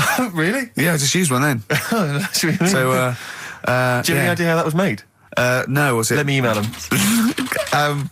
Now, Chinese people. Oh, incidentally, it's the premiere of China. The premiere. Premiere. Oh, right, yeah. Oh, yeah. Sure. Yeah, I remember now. Yeah. Well, when you were away, Carl, we worked out if it's 1 in 10 people are sort of like gay in some way, with 1 billion Chinese people, there's 100,000 little gay, lesbian Chinese fellas of some sort. What do you think of that? What do you mean? Well, if I think so some sort of form of gayosity, whatever it's called, is sort of like 1 in 10, right? 1 in 10 people are gay, apparently. Right. That does seem a bit high, though, doesn't it? I thought it was lower than that. What? You mean more than that? Yeah. I don't think so. I think that's of any sort of nature, anything. But what time did they do the survey on the streets as well? Because, you know, they go out late, so if they're doing the survey sort of around lunchtime, forget it, they're not going to get any. Sure. You know Yeah. what I mean? They're all asleep. But if they're out at, say, 1 in the morning... Wow. It's going to be higher, isn't it? Yeah. Well, the thing is, you know Carl's favourite song, The Killing of Georgie? A little fella and a little gay fella goes out and he gets beaten up and that. Carl went, yeah, but would it have happened if he'd have been going out at a decent time? True. But clearly in the lyric, it says, Georgie left the theatre before the final curtain fell. Yeah. Now, theatre's finished about 10:30. Yeah. So even giving him half hour, I reckon it was only about 11 o'clock. So you're talking rubbish there. Are you sure that wasn't his curtains in his flat and he's closing them before he goes out? No, he was at the theatre. But I'll tell you what, I just realised something. Maybe where most people were going home after theatre, he was just going out. Exactly. That theatre to him is like a matinee. Exactly. Isn't it? He's off out clubbing, isn't he? He's off down, he's going to get some ammo, he's going to get a couple of butt plugs, and he's not even going to start dancing till midnight, is he? Have any of us ever met any gay people? It's just, I mean, our view of them is, I don't know. Email in if you've met a gay person. Yeah. Tell us where we're going wrong. Yeah, have any of us ever met a gay person? I mean, the way we talk about it is just like, have we ever met Chinese people? I've seen them out there wandering the streets, but I don't think I've ever had a conversation. No, here's the irony. I definitely know and have met more little gay fellas than little Chinese fellas. Yeah. Have you ever had any little Chinese friends? There was a girl at school who was Chinese, but she was kind of inscrutable. I couldn't get close to her. She was sort of mysterious. Right. Rockbusters? Yeah, brilliant. Right then, this is where I give you a little cryptic clue and some initials, and it sort of makes up a band or an artist and stuff like that. Yeah, brilliant. Sort of being the operative phrase there. Yeah. Let's see how he reads this clue. Yeah. This is going to sound like Oscar Wilde. Clue number 1. 3 different clues. Clue Oscar number Wilde 1. was Chinese, apparently. Was it? Yeah, it was illegal then. Right. Will you leave the entrance to my garden alone? Sorry? Right. Will you leave the entrance to my garden alone? Are we back on the gay thing, or is this... This is the clue? That's the clue. Right. Clue for Rockbusters number 1. Will you just leave the entrance to my garden alone, will you? Right, that doesn't count because I know what it is. And what were the initials? What are the initials? GG. Correct. Yeah, right, but you've got to pronounce the artist correctly. I'll pronounce the artist because I know what it is. Don't ruin it. No, People- when the answer comes, I'll pronounce the artist. Right, can we just focus, please, on the quiz? Go. What was the clue again? Give it again. Will you leave the entrance to my garden alone? Stop messing with it, right? GG. Okay. Right? Next. Doesn't count. Next. Incorrect. Don't phone, but you can send a message on my mobile if you want, right? That's Yeah. T. It's another little easy one. And the last one, we were sharing out the mail sheet. Right, that doesn't count either. Can we just fuck Rick? I know what that is. I know what that is. I don't care. We'll come to that later. Yeah. And number 3, we were sharing out the male sheep, and I think I got the best one. Right? DG. DG. Yeah. So quickly again, will you leave the entrance to my garden alone? Stop messing about with it. Yeah. Right? GG. Yeah. Don't phone, but you can send us a message on my mobile if you want. Right? That was T. And the last one, we were sharing out the male sheep, and I got the best one, so that's good. Right? DG. All right, ricky.gervais@xfm.co.uk. Have we got any prizes? Do you want to have a look? Well, don't worry about it. Oh, this is don't worry about it. pathetic. Have we got any prizes? Just look, the clues fine. are rubbish. The clues don't work. The show is. I mean, this is pathetic. Play a record. That's what it should be called, and the clues don't work. Blur. Out of time on XFM. Well, we're not out of time. We've still got an hour left, boys. Hey! Luckily. Brilliant. A lot of emails, obviously, about the Chinese. People as fascinated as we are. I don't want to discuss it, interminably, Rick, because there's so much to say, and we've said most of it in the past. Yeah. Get a couple of emails. In fact, I think, Karl, you told us this information. Remind me of it again. If all the Chinese people in the world were... We're in a line on that, because there's loads of them, you'd never get to the end of it. Right. No, it's not that. It's no. If all the Chinese people formed a line and started walking out of China, you'd never get to the end of it. That's what I just said. No, it's because though. They'd be having babies. You know what I mean? Still, it'd be adding to it all the time, wouldn't you? But would they be walking and shagging and having babies as they're walking out? Yeah, that is. I'd love to see someone organise that. Maybe the Record Breakers team. I tell you what, I'd love to see Ross McWhirter or Norris, who is it? Who's the one that's alive? I forget Norris, I think. Norris, right? I'd love to see him to coordinate that. Yeah. 1.2 billion little Chinese fellas, boy, girl, boy, girl, boy, girl. Yeah. And where are they walking out of China? Which exit are they taking? They're taking the through Tibet. Or? I think it's the Gate 9 Slip Road, the M43, right. to St Petersburg, right? And they go and walking and shagging. Yeah, exactly. Yeah, because some presumably are dying as they're leaving. No, but they live to 120. That's true. So they claim.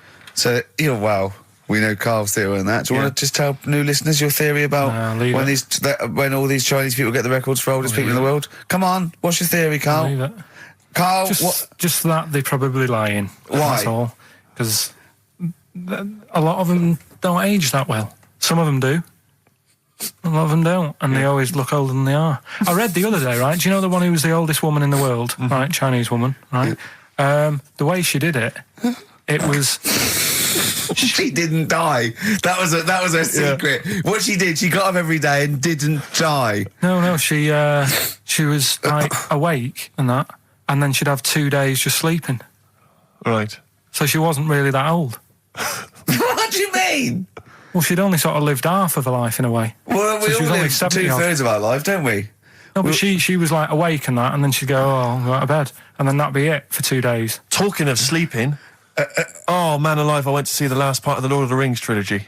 Why? Well, it's like a family thing now. Every Christmas, my family and I have been going to see the Lord of the Rings, the next instalment. It's like a family thing. What will you do if they keep making them? Oh, I'd say I've wasted now about 10 hours of my life with that tripe. You can never get that back. I can never get that back. That's what Peter Jackson owes me. 10 hours now he owes me of my life. It is absolute drivel. Well, I know. We've said this before. I don't want to harp on again about it, but I cannot fathom why everyone is so excited and loves these films so much. Like you say, people review saying it's the best film ever. I think this is the greatest movie I'll ever see. And I don't...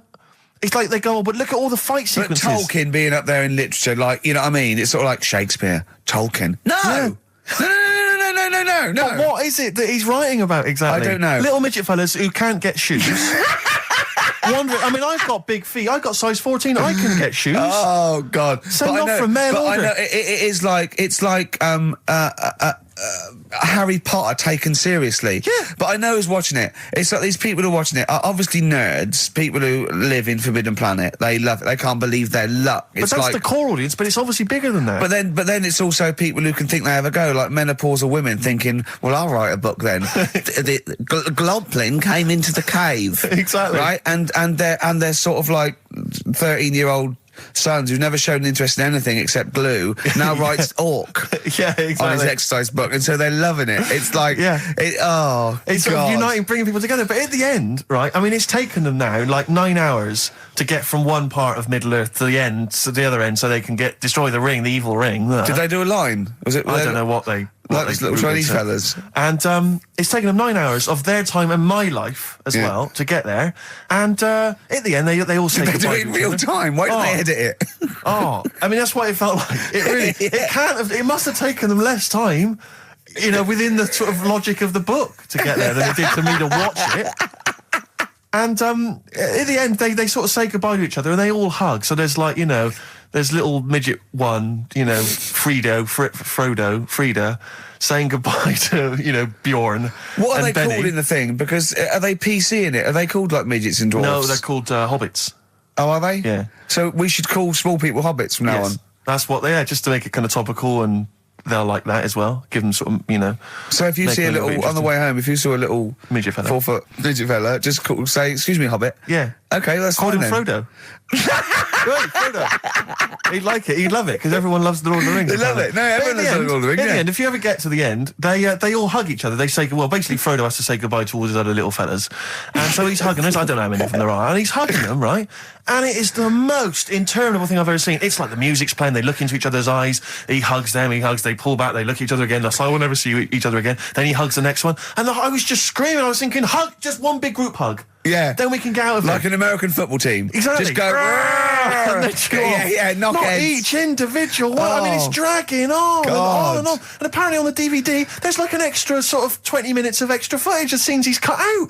Who's watching this tripe? Who cares? I don't know. I genuinely, Have we lost some of our popularity by slagging off Lord of the Rings? I don't care. Screw them. If you love it, if you can't live without Lord of the Rings, screw you. I don't want you as a listener. I can't fathom it. Really, Rick, it's not like I'm trying to be wayward or controversial.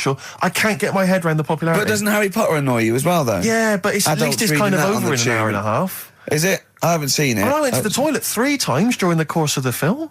Really? It's unbelievable. The woman sat next to me. Sexy stuff in it, was there? Some of those little pixies with the pointed ears. It just took me back to all, you know, Mr. Spock.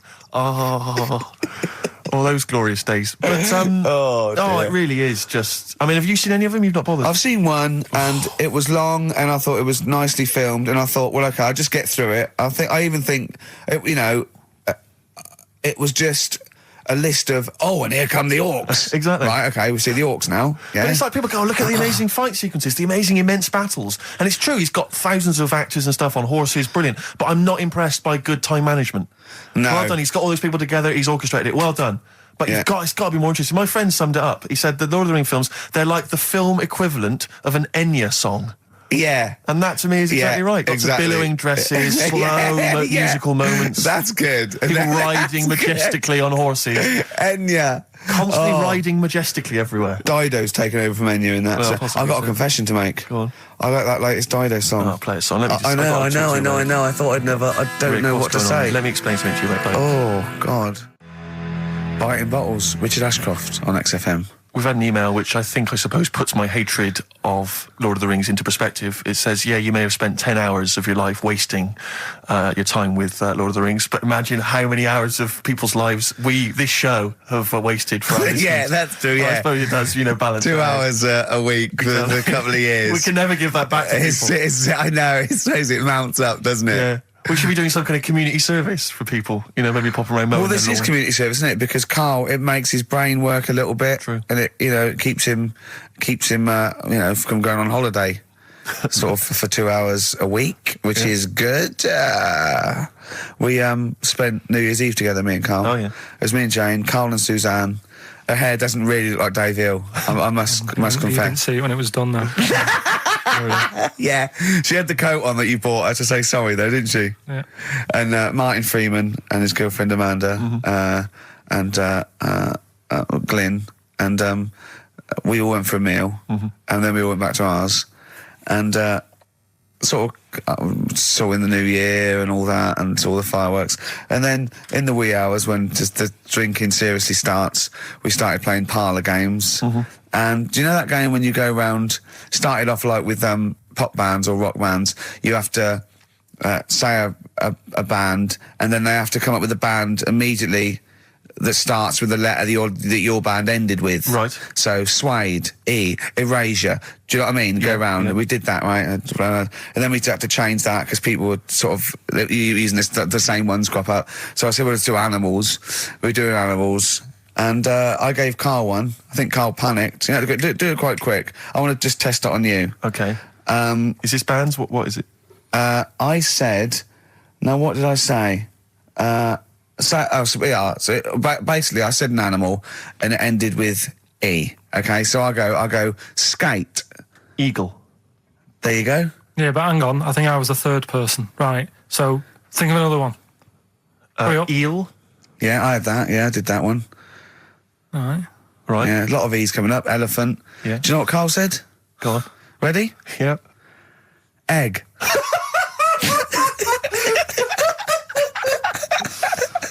Oh, in a sense, I suppose. Egg? He went, yeah. I went, no, wrong. He went, well, what? And then Martin came to his rescue and went, well, what is an egg? Animal, vegetable, mineral. I said, well, it's animal, but it's you can't have egg. But would you allow then? tadpole? Well, yes. Is that Yeah, not because it's a considered? larval stage. Yeah, no, but egg, you might as well have leg or eye, uterus. It doesn't count. Egg, you panicked. Brilliant. I still think I'm right. Well, you're not right. We were naming, you know. Just a bit of fun, though, isn't it? Yeah. Exactly. Yeah. You meant, why obey the rules? It's just a Exactly. bit Yeah. of fun. No, that is true. Don't That bother is with the true. rules. That is You true. had the fireworks in the year, did you? Yeah, What, we- you had them yourself? Or No, you no, just no, no. watched You them? could stare across the river. We could see him, but actually very impressive. And I'll tell you what, they got it right this year. Instead of 2 hours of letting off fireworks, people were going, "Oh, can we go now?"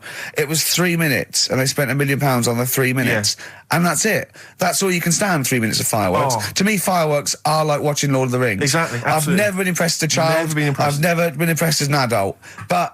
A big bang, a huge big explosion, that'll do me. I used to go to, they used to have little community fireworks displays at Christmas, things like that, near our school, maybe in the school or at the local kind of community centre. And I used to go along to them with the family, everything, get the sparklers, and they would have the fireworks, and that would be, and I was just bored silly. And I always thought that if the guy organising it had wheeled out an enormous firework, climbed in, gone, last one to the moon's a bender, and then shot off, that I'd have been, That'd be good, yeah. But it's just do you internal. reckon I could take out that church? Yeah, from exactly, here? yeah. Get money on it. Go Yeah, on then. yeah. That'd be worth it, wouldn't it? But little zoom, another one. Oh Christ! So a friend of mine was telling me that they once had some indoor fireworks, which apparently is just, I mean, imagine that. Who needs indoor fireworks? Well, I think that's just little. Yeah, I think one of the things we got indoor fireworks once when I was little, and I remember one of the fireworks was that little celluloid fish that you put in the palm of your hand. Of course. And it Predicts goes, the oh, future." you're sexy. Yeah. What, it curled up because of the heat of your hand? Yeah. Oh, you're dead. It didn't curl. Actually, it's Grandad. He's dead. Yes. His hands are cold. Oh, no. That's the only way that would be... Oh, yeah. So that's the only test And when it did you can discover do. he was dead? We used one of those predictive fish. It came out dead. Yeah. Just flat. Yeah. Did you have a good time, though, Karl? What, at your place? Yeah. Yeah, it was a good night, wasn't it? We danced, didn't we? A bit of a dance. What, the two of you together? Yeah, Amanda had got one of those DVD films. No, straight to, you know, DV A video cameras. camera, It goes right. straight to... DVD. Yeah, Okay. amazing, right? And Karl was doing his moonwalking. I was sort of doing some sort of jazz step, wasn't I? Sort of like Michael Jackson. I ended up jumping up on the couch with both feet and falling straight back on my back. Of course you did. I can't believe I was all right. Yeah. What's the chance of that? It's when you're drunk that you sort of like... You revert to childhood and you sort of bounce. Yeah, exactly. Yeah. So luckily... Is that DVD going to be available in the shops later this year? Track 1, side 1, the first Talking Heads album, Uh-Oh, Love Comes to Town. On XFM 104.9. Yeah. Well, I think it's Rockbusters results, isn't it? Okay. All right. Do Brilliant. you want the prizes, by the way? Not really. Not bothered? No. Right, there's some videos and DVDs and that. yeah, Some good stuff in there. VHS hype, Couple. $4.99. Is that one about TV weather? titles, what? There's the weather one. That's going to be on telly. Donald McIntyre. Oh, yeah. That's in there, if you want that. Yeah. He reckons Donald McIntyre ripped him off because he did a thing about how much it costs to have a chimp, cheap as chimps. What was the other thing you think? Someone ripped you off. Rockbusters. Ken Bruce on Radio 2 is doing Songs of Phrase. He was doing that over Christmas. I took 1 week off. He's in there. And when he heard that Donald McIntyre was doing a programme about wind, he thought he was moving on Auntie Nora. Right. So the first one, will you leave the entrance to my garden alone? Right, that was the cryptic clue. The initials were GG. Yeah. That was Gareth Gates. Gareth. What would you Gareth Gates. No, but it's Gareth Gates, isn't it? So why would you say to someone Gareth? Is that like what's that, a Manchester thing when you say Gareth? Gareth Gates. Gareth Gates, the bloke who came second in Popeye, yeah, Gareth Gates. So that's the first one. What was that about getting off the thing, though? Leave my entrance alone, though. I don't understand what it's got to do with leaving my entrance alone. The gate to the garden. No, the gates bit, but what's Gareth got to do with it, one was ignoramus? Don't phone, but you can send me a message on my mobile if you want. The initial was T. Yeah. Text us, right? No, it's text. The word's text. Yeah, so you'd have to say text me. Text us. Text, what do you mean? No, text me. What's that? The third one was we were sharing out the male sheep and that, right? Yeah. I got the best one. DG, right? We were sharing out the male sheep. Get to it. It doesn't work anyway. Get to it. What is it? Delta Good Ram. Delta Good Ram. You were Delta Good Ram. Delta Good Ram. All right. So who's the winner? We're going to give it to Stephen Gunning from Tooting. He's got all of those right. I don't know how, but well done to him, and he wins some crap in a jiffy bag. Literally. You too on XFM? Yeah. Snow Patrol and Run on XFM 104.9. Yeah, not bad at all. So everyone had a good Christmas though, yeah? Really? Carl, even though it was like a little bit Lanzarote, it was a nice Christmas. Yeah. What was the book you read, by the way? Someone just emailed in and wanted to know. What was the book you read? It was The Governor. The Governor? Yeah. Right, okay. Did you buy Suzanne a gift in the end? Which you surprised her with on Christmas Day? Yeah, after that show that we did before Christmas. Yeah. I was walking home thinking, might as well treat her then. Yeah. Went and got her a necklace. Nice. Actually, she said she wanted a necklace, but I didn't know which one, but went and got one. Yeah. And she was happy with that. Yeah. That shut her up. yeah. But, yeah. And did she get you a gift back? She did get me something, yeah. See, we knew she would. Of course she would. Yeah, but the thing is, right, she got me a little Game Boy Advance to take on holiday because she knows I get bored. Lovely. Right? So that was good, but I was like, hang on a minute. I know how much I spent. Oh, and I know how much these are, right? But I was clever, though. When I got to the airport, I bought her to get me an extra, bought me an extra game for it. Yeah. Got the value. Of course.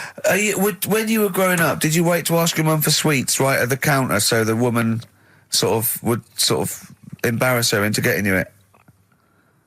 What, you mean just slip it in the basket? Well, no, just wait till there's some, a stranger watching before you ask for sweets. Mum, can I have a Kinder Egg? Did you sit in front of Suzanne when it got to Suzanne, can you get me something else? Because remember I spent more on that necklace than you did like Game Boy Advance.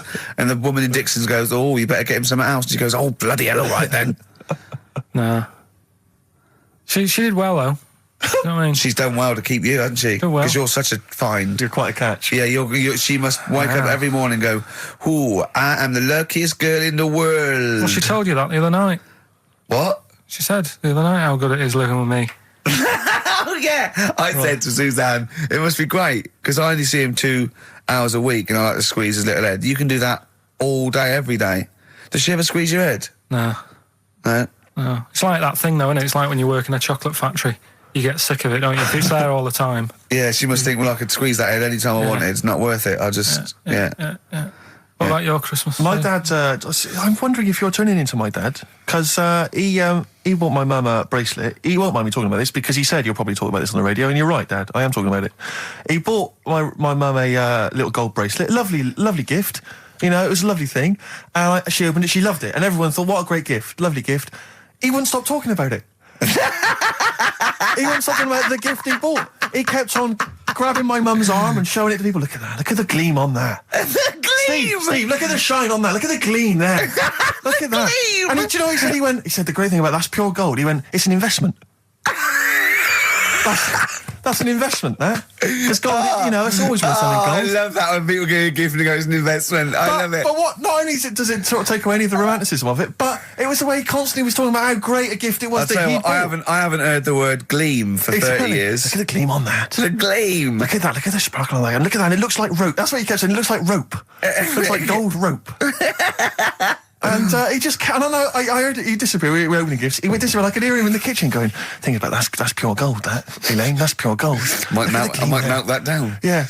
John, next door neighbour. John, look at that. Look at the shine on that. That's great. That's brilliant, though. But it doesn't sort of undermine the gift a bit if you keep on droning on about how great it is. if people enjoy giving, that's nice, isn't it? And you got to, you know, what did your mum say? She loved it. She couldn't get a word in edgeways. That's a step up from a jar of coffee, though, isn't it? It is a step up, yeah. That's good. Oh. What about yours? I didn't get my mum and dad anything this time. No, because I'm always treating them anyway. Whenever if they need a few quid, if I can help them. Well, you are the gift that keeps on giving, Carl. No, but don't just go giving anything just for the sake of it. You know what I mean? Wait for the time that's right, sort of thing. Just because it's Christmas. Because... yeah, I mean, there's no better time, is there, really? No, I just was going to say my mum and dad didn't get me anything, but they did. What'd they get? But just some money. But I'll get them something when the time's right. Do you know what I mean? They always need bits and pieces through the year, so I'll look after them. Sure. But it was weird being away on Has anyone Christmas got caught onto the fact that, you know, they leave groceries in the telephone box near your dad yet? No, that's still going on. Is it? Going on, yeah. Oh, that's fantastic, isn't it? That is just fantastic. So when he needs a loaf of bread, pint of milk, just goes down. Does he ever give that as gifts? Now listen, are we doing the film thing in a bit? Oh. Got more prizes. Yeah. Is it better than Rockbusters? It's all right. I did it in a bit of a rush because I was only in yesterday, wasn't I? Sure. Well, yeah, if you take 3 holidays a year, then there's not enough time for the work. Me and Steve like to, you know, put our priority into, you know, doing the work, coming up with a good product, and getting a holiday when we can. You know, I haven't really. I'd love a holiday, Rick. You know, I love a holiday. But I don't do the holidays for me. It's for Suzanne, isn't it? She's the one who likes going away. With you? I'll just go, so I'll go with her, do me bit. When you were playing Game Boy, right, and you'd looked in a hole, and you were reading your book, what is she doing? She'll make things seem more interesting to me. Do you know what I mean? So, like, when we're at the Owl, and the bus driver said, "You've got an hour here," I said, "Why have I got an hour here? I go to a funeral with someone who I loved in a ground and don't spend an hour around it. Why do I want to... Do you know what I mean? Why do I want to spend an hour looking in this?" Wasn't that terrible when you're out, you just shot up in all this magma? Yeah. That was terrible, wasn't it? That was the worst funeral you'd ever been to, wasn't it? But she'll tell you, that would make funerals more interesting. If they just... It was a cremation and a burial. Yeah. You just put them in a volcano and they go, 2, 3, here they go, whee, up to heaven. I was having a conversation with my flatmate about songs that would be inappropriate to have at your wedding, at your funeral. And Horny, surely is one. It, yeah, was what was we were it thinking. horny, Yeah, really? that was the first one we came up with. I'm horny, horny, horny, horny. That was the first one we came up with. Isn't Robbie Williams' Angels one of the... Yes. Biggest and ones. I think Wind Beneath Your Wings, I think is apparently quite popular. Oh, yeah. Yeah, we'll play that on Auntie Nora's, aren't you? Bit of Boston. Yeah. A bit of who? Busted? Boston, more Boston, than a feeling. right. It's much more than a feeling. Boston, more than a feeling. XFM 104.9. Well, another big moment here. We've had Rockbusters. We're going to have Carl's film quiz thing, isn't it? Yeah, it's a film quiz thing. I've done Planet of the Apes, right? Because one of the things we did in Lanzarote, went on this tour with sort of 3 northern blokes, and they didn't really know what they were talking about. Joking. You're joking. Northerners not knowing what they're talking about. You're having a laugh. No, they'd obviously sort of not had much luck here, right? And thought, let's go over to Lanzarote, buy some vans, right? Get people in it. We'll do a tour of the island. And whenever someone asked the question like, what year did the volcano happen? They go, we'll take you to the visitor centres, you can read about it there. So they never actually answered anything, right? So they were useless. But one of the things that they told us was that Planet of the Apes was filmed in Lanzarote. Right, okay. Right? That makes sense. A bit of it. Well, does it? Does it make sense? Well, what do you mean? Well, maybe does it was, maybe it wasn't. Okay, anyway. No, I mean, if they wanted to show sort of an hour and sort of barren, sort of post-apocalyptic sort of subject, choose where you went on holiday. Yeah. Obviously. Yeah, but when we were there, well, he took us to this sort of beach, and I said, "Is this where they did it?" And he was like, "Yeah." I said, "What? Right there, yeah." And I watched it, and I couldn't see where I was. Yeah, you know that if you watch a film from 1968 and you've been to the same place, you're not going to feature. You're not going to see you in the back walking along the beach. It's a new one, new Planet of the Apes. Oh, the recent Planet of the Apes. Yeah, that's what they said. Yeah, right. So I thought I'd sort of. Now that sounds a little bit more far-fetched. I would have thought that was probably a lot in Hollywood. Yeah. Well, anyway, is this the current Planet of the Apes or the old one you've done? Current Planet of the Apes. This is the recent one. All right, there'll be a question at the end of it, so listen on that. Is this entertaining to anyone, this? I mean, just take the last 4 minutes of conversation. But seriously, Rick, who cares? I don't. Do you? No. I don't. DVD's selling well. Exactly, what do I care? All right, come on then. All right, so Planet of the Apes, question at the end of it, listen and win some stuff, all right? Hey, where am I? What is this place? Hang on a minute, I'll have a look. According to the Lanzarote guide, we've been dropped off at the volcano bit. Apparently there's 36 volcanoes here to be seen. I hope you don't mind my saying, but this is a waste of time. I know what you mean. Don't know why they need 36 volcanoes. Just keep one. Fill the rest in. Like a car park or something. Excuse me, guide. Why's the bus dropped us off here? What's so special about this place? Well, according to our holy writings, that is where creation began, where the Almighty breathed life in the time before time. Wow, it's amazing that, isn't it? All this has been stood here for years and years. What about the coffee shop there? Is that old, is it? Well, nothing. You're out to rip us off. I bet it's about £4 for a coffee there. Always ripping people off. That's what annoys me with these trips. You get us in the middle of nowhere, we die in a thirst. Well, I'm not able to do without. The reason I've come here, I believe this is where they did Planet of the Apes, innit? Love monkeys. Especially the ones in Planet of the Apes, because they talk and that. Talking monkeys can't exist. Joking, aren't you? Of course they can. Getting up to all sorts of stuff. I read about a monkey the other day who worked on the railway. Right, there was another one about a chimp that did a bank job and went off to Spain to sort of... Shut up! Oh, hey. What is that? Little monkey fella. He's come from that little coffee shop. It's been serving coffee. Now that is worth paying £4 for. No, you're teasing him. I'm not teasing it. It's working, isn't it? It's serving the... We want some coffee. Get us some coffee. I've heard about this. You can buy coffee that's been sort of hand-picked by monkeys. It's like Coffee Mate, except it's more sort of coffee primate. Yeah. Hello, little fella. We want coffee. What do you mean, we? You're gonna have a coffee, aren't you? What else are you gonna do? Go and look at another 35 volcanoes? I'm staying here. I'm having a monkey coffee. It's brilliant. You find this amusing? Jesus, it's a talking monkey. All right, mate. Have a couple of coffees. Don't start now. We're off duty. I'm starving. What do you mean you're off duty? Have you bananas later? Just get us a couple of...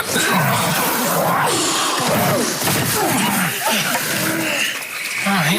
I understand that you're tired and you've probably been on your hands all day. Just forget the coffee. You go and get some lunch. After you've got some coach, you lazy ass. You damn human!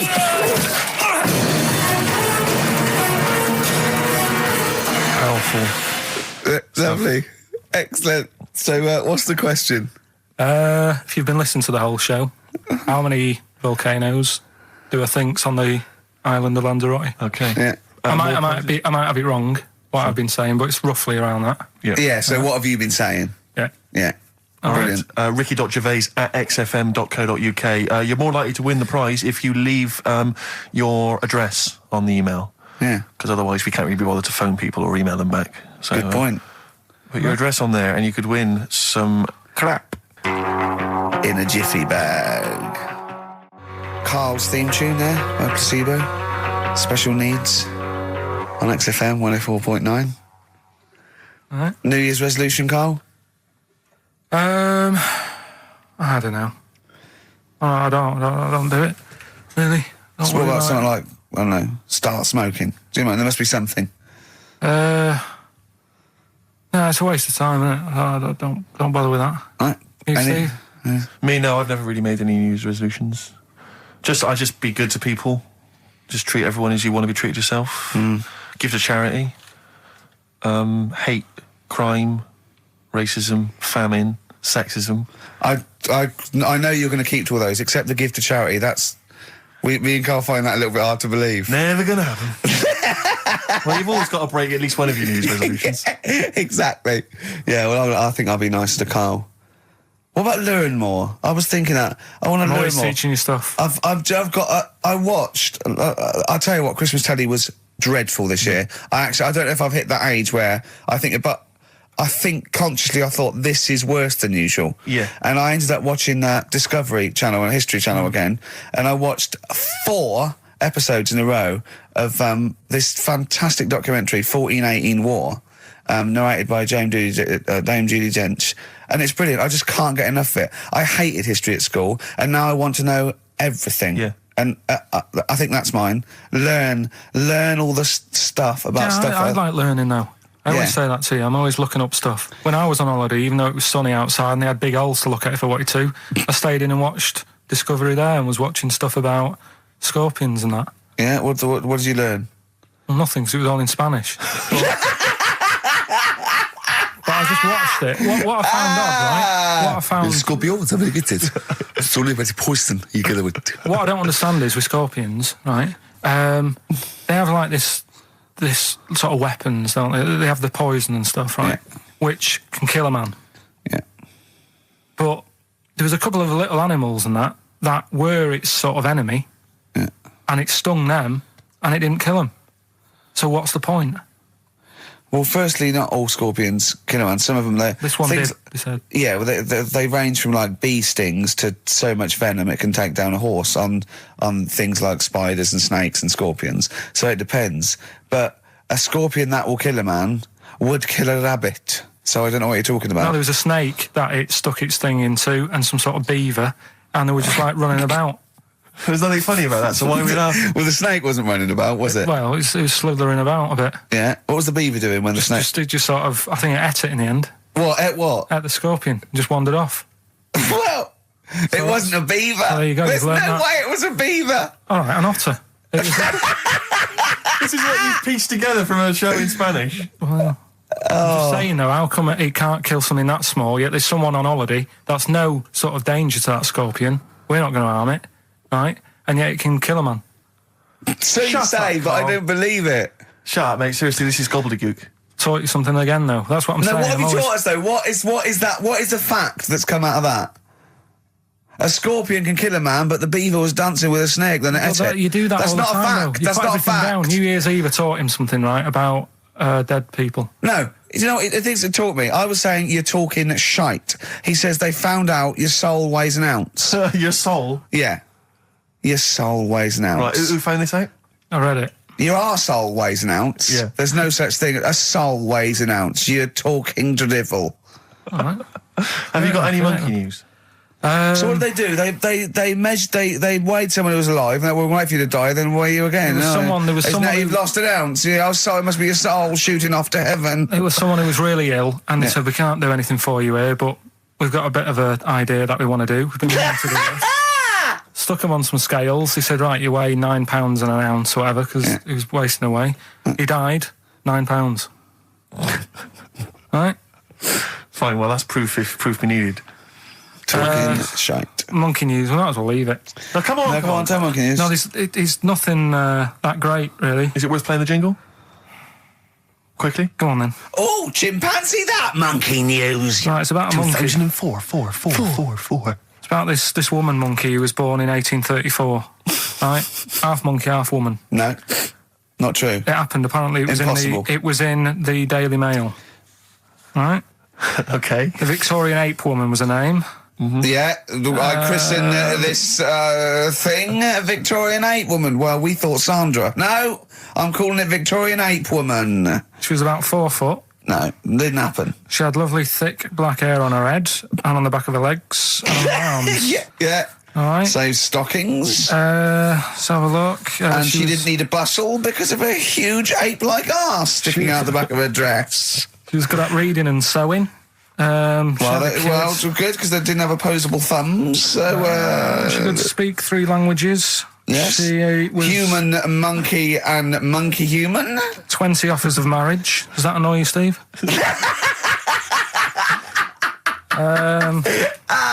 Absolute twaddle. All right, well, That's more rubbish than your soul weighing an ounce. Let's leave a it there. Victorian monkey Let's woman. leave it there, then. See you next week with some more twaddle. I was worried we wouldn't have the old magic in 2004, but we're still talking shit.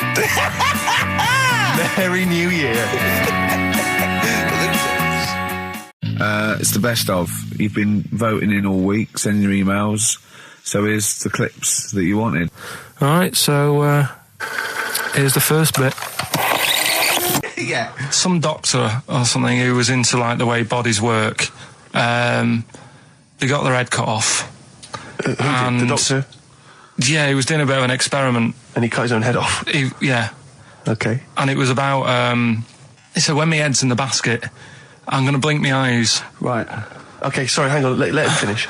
And, so the doctor has chopped his own head off, and he's told everyone, I'm going to blink my eyes. He's in the basket, and he goes like, right, I'm going to blink my eyes about, as many times as I can. So quick, count them. And they count, and he got to like 15 before he Right. died. Now, this is how Carl told me that. Till Nick Frost explained that, Carl told me, he said, right, well, a bloke, right, he had his head cut off, and when his head was in the basket, he went, count how many times I can blink. And I went, well, that's rubbish. He went, no. And Nick went, well, no, he actually said, when my head's in the basket. He went, and Carl went, all right. I said, Carl, do you know the subtle difference? Do you see the subtle difference? I have to say, though, guys, I still don't really understand what went on there. You've both lost me. The story is that a bloke who'd been found doing... you mean that Carl just explained it and that was a clear version? Because I still don't know what you're talking about, Carl. Well, this bloke had his head cut off at experiments against God. He was a doctor in the, in olden times. Yeah. And when they cut his head off... Why did they cut his head off? Because it was... he was executed. Crimes against... Exactly, he was executed, yeah. And he said to his assistant, when my head's in the basket, I'm going to blink, count how many times I blink and write it down as an experiment, right? Carl told it to me, like his head was cut off and he went in the basket, and when his head was in the basket, he looked up and said, count how many times I blink. Yeah. I love that. I love the difference in that story. Yeah. Both rubbish, but, one's possible and one isn't. You believe anything that you're told, except when we tell you the truth. What?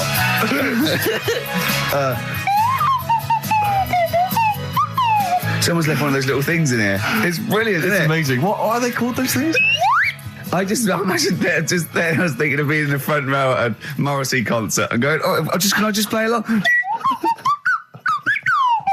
They are brilliant. I don't know what kind of sound that is. I don't know. It's only used for when Kenneth Williams sees someone undressing. Yeah. That's the only time that is used, that noise. Exactly. That is brilliant. But it's like it was specially created for the Carry On films. Yeah, we need... I don't know what it is, but we need something when I walk in and see someone changing. Well, what about this? There is a light that never goes out by the Smiths. I phoned Carl up in the week, yeah, and I said, what are you doing? He went, well, even though it's one of my days off, I'm just doing some research on the web. Found anything that said, yeah, I'm doing science. And then he said, you can get wigs for dogs in Tokyo. That's his scientific fact. And I went, what do you mean? Dogs, if they need a wig? I said, if they need a wig, what? Dogs going bald? And he went, like, this is fine to him. He went, it's a stressful city, Tokyo. The world's all right with Carl. He's always got an explanation. I've only ever seen him confused once. When in Edinburgh, he looked out of his window one day and he saw a bloke putting a parking ticket on some rubbish. Yeah. And that genuinely confused him. Yeah. He couldn't work out, could you? It's a bit weird, isn't it? And the woman breastfeeding her 8-year-old child, you didn't like, did you? I don't like that. But what's the name? Animals with wigs. I kind of thought, after I put the phone down to you, I kind of thought about it, thought, yeah, it's a bit daft, that. Are you sure he's not the ageing pop group? No. The Animals? But when you think, have you ever seen, like, a bald pet? No. It's weird. What do you mean? Because my mum, we had a cat, we used to get through loads of cats because we lived on a... Oh, started early today, isn't it? What do you mean you It's got through only a 10 lot of past cats? one. Because What are you doing? No, Running a restaurant? We lived on. Oh, God, what do you mean? No, we lived on like a main road. Oh, yeah. Right? So Yeah. we used to get through a lot of them. My dad It was kept their saying, risk. you know, stop wasting money. You know, it's not Stop good. wasting money, not wasting cats. Right. So anyway, we had this cat that was ill all the time, and It's just bag of nerves, probably. Yeah, malingerer. Yeah, I'm terrified. I'm going to which house? Rome. Oh, God, bloody hell. Rome. Don't let me go to the Pilkingtons. and it, for some reason, it kept being sick all the time. Right? Yeah, that is nerves. That's definitely nerves. So my mum kind of thought, I've had enough of this, and she shaved it. Whoa. Whoa. Now, I know you're not vets in your family, but what correlation did your mum think there was between you being sick and shaving it? Because it kept being sick, and it was a pain to wash because it kept getting So caught she up. wanted a dry wipe cat. So Why didn't you just varnish it? What? it's weird. It's weird. though. So now he's cold and sick. No, but not all of it. She left sort of the back half, but sort of from its waist, sort of. I love that. Shave it because it's sick on itself. And That is it was the genius. weirdest looking thing. I mean, normally I like cats. I'm always like giving yours a stroke on the head and that. Yeah. But as soon as she did that, it was like, oh, Yeah. can't touch it. And then So now it's sick, cold, and hated. Yeah. Carl. It must have. I mean, the other cats must have been taking the mick out of it constantly. It's just making things worse. Did it get? I'm hoping that it got run over and was put out of its misery. no, I think it got all right, that one. Or is that the? Yeah, it did get run over. It did. Oh God. Oh dear. How many cats do you say you've got through? I'd say whilst I was living at home, I mean, it's still on the increase even though I'm not there. So whilst I was there, probably 5. God. Wow. Oh. Yeah. And were you upset each time, or you just got used to it? It's one of them things, isn't it? Like I've said before, when you first see something, it's a bit of a shock. Do you know what I mean? It's like the Elephant Man or whatever. Yeah. First time you see him, it's that sort of, oh, look at that. Do you remember the first time you saw Steve? No, I'm not being funny. Do you remember the first? Yeah, but I've said this before. It's always, then you get used to how people look and you don't... No. I'm going to burst. You have to play a record. No, but... Because I just see Steve's face. No, but I've got used to it. Shut up. Wait, what were you thinking during the quiz then when the questions were coming out? What were you thinking of? Well, what it was, right, just before the quiz started, I had to go to the toilet, right, because the rule is, right, people who don't go to it, once it starts, phones off, yeah, no you more can't leave toilet. the room, They yeah. take it dead serious, don't they, right? Yeah. So I went to the toilet. Now, I'm not being out of order here, it just got me thinking, right? I went to the toilet, the gay fella in there, right? There was a gay fella in there. Gay fella in the toilet. Now, How could you tell? How did you know? just typical, everything about it, right? Everything about it, right? Yeah. Oh. What, Just large imagine- handlebar moustache, leather cap. Butt plugs, amyl nitrate. Could I just say that these views do not reflect the views of the management of XFM or me and Steve? Or Go on, most Carl. of the people in this country. On Go you on, go on, Carl. What's your problem? Yeah, but this is what I'm worried about, really. But this is why I only got Danny Minogue right, right? Because this was floating around my mind. Went She's to a the big toilet. gay icon, Now, isn't she? going to the toilet, they have like men's cubicle and they have women's cubicle. Yeah. Now, without sounding out of order, is it wrong for me to think gay men should have their own little cubicle? Call in. They should have their own. Well, not cubicle. You mean an actual toilet, I suppose. When I was at the urinal, Yeah. normally, there's a fella there, and then you go, all right, and there's no pressure. But I couldn't go. I was thinking, should I wait? If I go into the toilet, it'll look obvious. Yeah. I had loads of pressure, and But this was what were you going on. worried I'm so about? sorry. What were I'm you so concerned sorry, about? viewers? I'm so Well, sorry. it's like, right, listen, when I was a kid, right, and it's all right for you to go into women's toilets when you're a kid, it's like, oh, it's a bit cute, Yeah. right, as long as you're not, like, over 15 or something, right? Right. But when I was a kid, I went into a toilet, and women, when they use their little cubicles, they don't shut the door. Some of them just sit down on the toilet, Yeah. right, and you see everything. And, No, seriously, that's probably one of the first times I saw, like, a woman. Yeah. That, right, and my Auntie Nora when she was staying over. What happened with your Auntie Nora? She was, she's into wearing caftans. Into wearing what? You know, caftans. Oh, yeah. What caftans? Big, bellowy sort of dresses. Right. And, yeah, I used to sit on the floor at home in front of the telly. Sure. She was on the chair behind. Yeah. She did a bit of a sort of a Sharon Stone scene. Oh, God. Yeah. Did you see it? There was no underwear. No. What age were you? What was it like? What age were It you? was like a ripped tennis ball. What? Right, we're off air. Either that or put us in for the Sonys. This is the Best Of Show on XFM 104.9. I'm Ricky Gervais, with me, Stephen Merchant. Yes.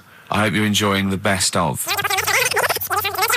Oasis, Live Forever on XFM 104.9. Right, we're in the swing of things. It's mine and Steve's favourite bit of the whole show. This is what we do this show for now. Educating Ricky. Yeah. Go for it, Carl. You said that learning can't be fun. Yeah. Yeah. Okay, I'll go for the one. What's the one about the butcher going down the butcher shop? You've got to get your kit on, we're off down the butcher's. Yeah. You going for that one? Yeah. Well, do you know the saying, don't let the cat out of the bag? Yeah. Do you know what it means? Yeah, well, don't give away a secret. Right. Well, do you know how it came about? No. Well, ages ago. Before, like... Ages ago. 17th century? Yeah, before, like... Yeah, 17's good. Yeah. Before, like, you know, proper butchers and Dewhursts and supermarkets and that, you used to get these blokes who sold meat. Right. Butchers, they were called then, I think. Yeah, but the difference was they didn't stay in the same place, they moved about. Right, so they'd turn up on a street corner, right, and he'd have, like, loads of carrier bags of, like... Carrier bags? Yeah, with meat in and that, and people would plastic be like, carrier bags. Yeah, well, with whatever. mobile butcher on them. Yeah. Right, so and an email address. Yeah, go on. People went, right, yeah, I need some meat. Right, so they'd go up to this bloke and say, what have you got? And he'd say, well, I've got a you know, you can have a bag full of pig, or you can have whatever, a bag full of chicken, whatever. Yeah. And they'd go, yeah, how much? They go, you know, call it a fiver, whatever. Yeah. And they'd buy them, and to make more money, they didn't always fill the bag with what they said was in it. Oh, I thought that might be the case. Right? Yeah. So what Did they they used to ever do... put cats in there? Yeah. But I don't see what...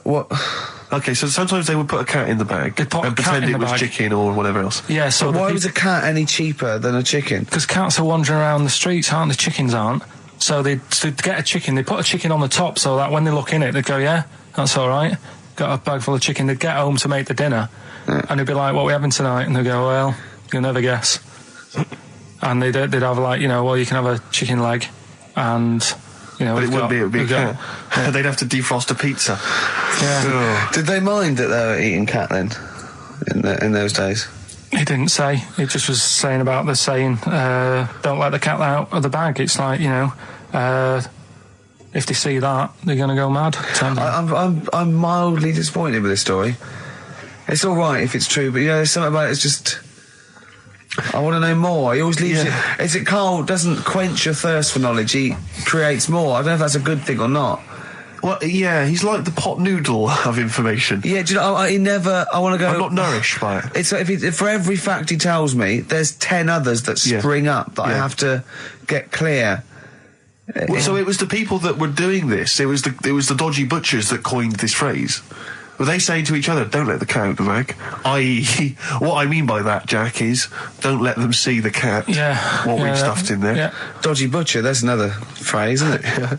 So that's the first one. Is that a euphemism or is that dodgy butcher? As his meat delivered round the back. Sure. So that's that one. So let's get your kit on. What does that mean? It's a euphemism for homosexuality. Okay. And meat, presumably, in that means different things. It doesn't. It's a word that is also a male would bird. it mean chicken or cat necessarily in that context? Or well, I suppose it could. Yeah. Do you know what a fable is? I've got a rough idea. Okay, it's a thing that uses sort of metaphor, analogy, just to explain sort of morals. I mean, they're very very old. for a start, and it's all. I'll give you an example of one. A quick one. Oh, the one about the dog with two bones. He goes to a dog's got a bone. He sees a reflection in the lake, and he thinks, "Oh, that dog's got a nice bone. I'll have that." And as he goes to get that one in the reflection, he drops the one he's got, and that's one about I think I was told one when I was younger. Go on. I think it was one. This young lad, he's got a dog, right, and he's about 8 years old, and this dog, he's had it since he was about 4, and it's a bit tired now, and he chucks sticks for it, and it doesn't go for it, and he's saying to his mum, "Oh, I want a new dog because this one's useless. It doesn't do what it doesn't have any fun with me." So they say, "Oh no, but Rover's a good little dog. You should look after it." And he's like, "Oh, I don't like it. I want a new one." So they buy him a new puppy. And it's running around, yapping about, and he's loving it, and he's playing around with it in the grass. And then one day he goes to the park, and he's messing about and rolling about with it, and he falls into the lake, right? And the little puppy's like yapping at him, and he's going, help me, the little dog's yapping. And then the old dog comes and gets his collar, and it pulls him out of the lake, and he goes, "Oh, God, why did I forget about you? You're the better dog." And he loved that one again rather than the puppy. I got a feeling that was Lassie. Well, yeah, that was an episode of Lassie. What's the moral? What's the moral there, Carl? What's that telling? What's that explaining through analogy? Sort of, don't forget the old. Look after old people.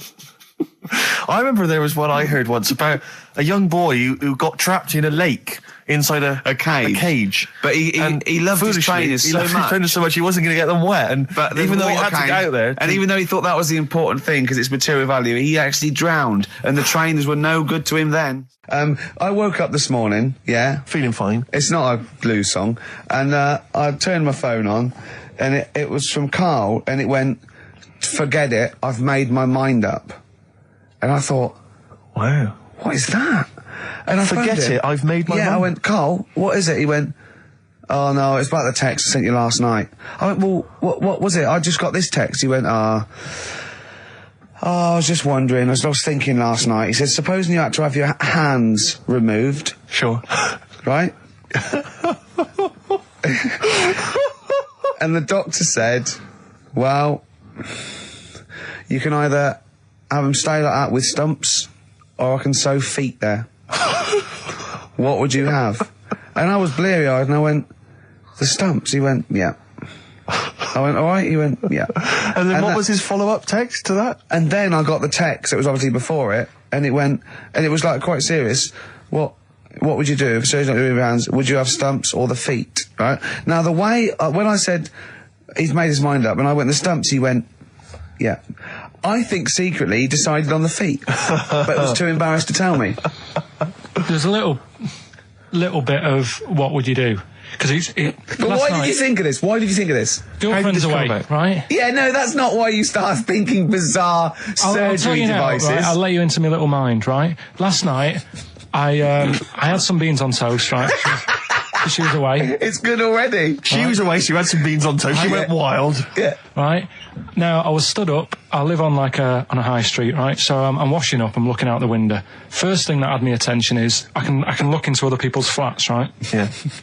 And it was weird how all these different lives were going on, I was watching them, and everybody had the telly on and was watching Volcano, right? Which was on last night. Right.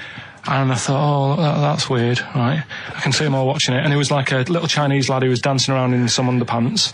Yeah. And then there's a little old woman who lives downstairs who was reading a book, and she's always reading a book every night. And it's like, I have a better life than her.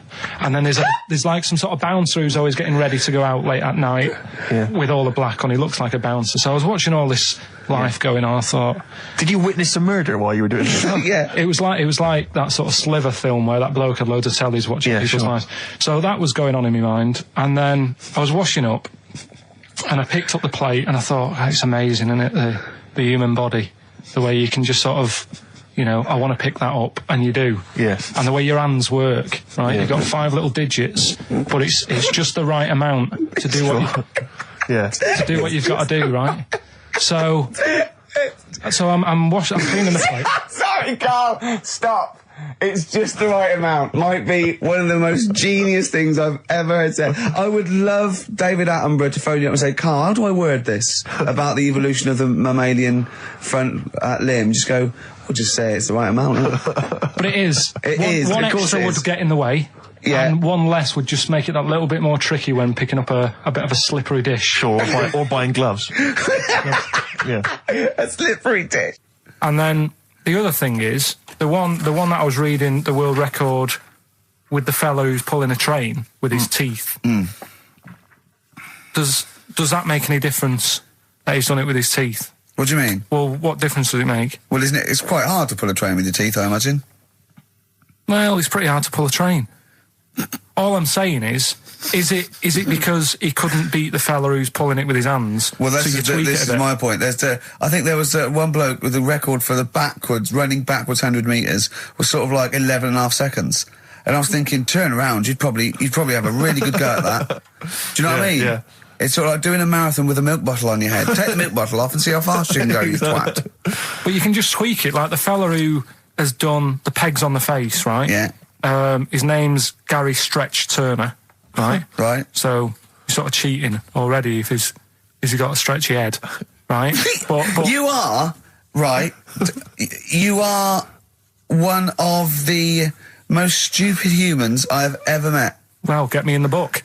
Yeah. Right? Well, listen. So Gary Stretch Turner, right? His record is 153 pegs. Yeah. He did it again, and he only got 150 on. So he hasn't broke his own record. Right. But what I'm saying is, if he tweaked it a bit more, would that make a new record? What?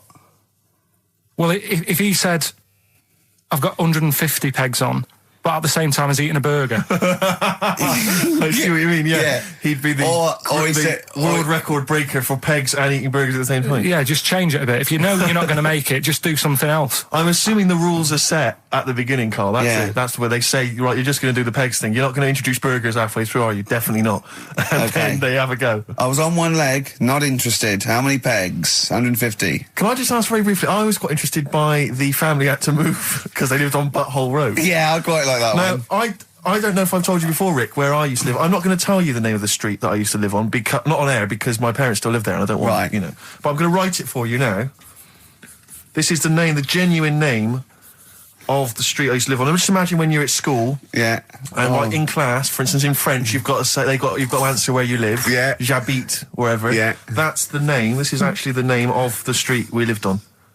No, it's I not. swear to God. That is... Absolutely right. I could phone my father now and he could confirm that for you. I swear because he doesn't want to God. And I tell you that. But listen, do you know what worries me?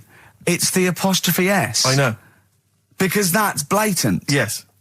Amazing, isn't it? That is incredible. But imagine how embarrassing So that if was. I look that up in the Bristol... You will find that in the Bristol A to Z. I swear to God. That is really... Why have you never told me that before? I can't believe I haven't. That's I'm incredible. still embarrassed now. Do you know, whenever I have to phone up, if I have to give that address, I always spell it instantly. Really? Like, somehow that'll hide it, that'll disguise the name. But I can't get over that. Anyway, if you perhaps live in Tits Avenue, Yeah. or... Wankling Drive. Wankling Drive, just get in touch. Let us know, we're not really interested. You've been voting in all week, sending your emails. So here's the clips that you wanted. Carl, you're making noises while I'm talking. Yeah, but you do this all the time trying to wind me up.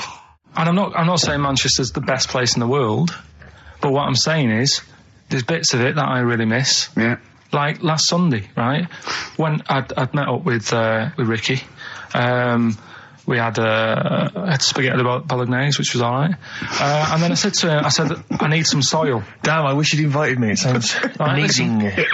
So I need some soil. What do you think? You need some what? Soil? Soil, yeah. I need to repot a plant, right? Yeah. So you need to repot a plant? Yeah.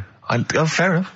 So I'm like, where you can't see these shops in London. Do you know what I mean? There's nothing around. I took him straight to one in my street. Yeah, but near your street, and that's probably the only one in London.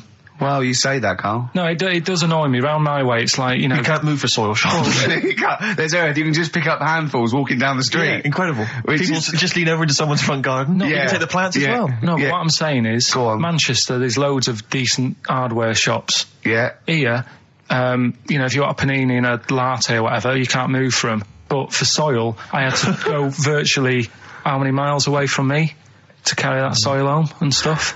Yeah. It's not good. I mean, London's all right, but if cities were sort of marked... It's neglecting the peat market, really. Well, isn't there's barely any mulch available in central London. I'm sick and tired of not getting a good, decent compost of a Sunday. Indeed. So, you know, I'm thinking of moving to the north, where there is loads of soil and gravel. Indeed. And animal shite. Whatever. Yeah. So you were going to say, if you were marking cities out of 10, what would you give London? Well, if you were marking them on, like, you know, on what they have. Right. As opposed to what?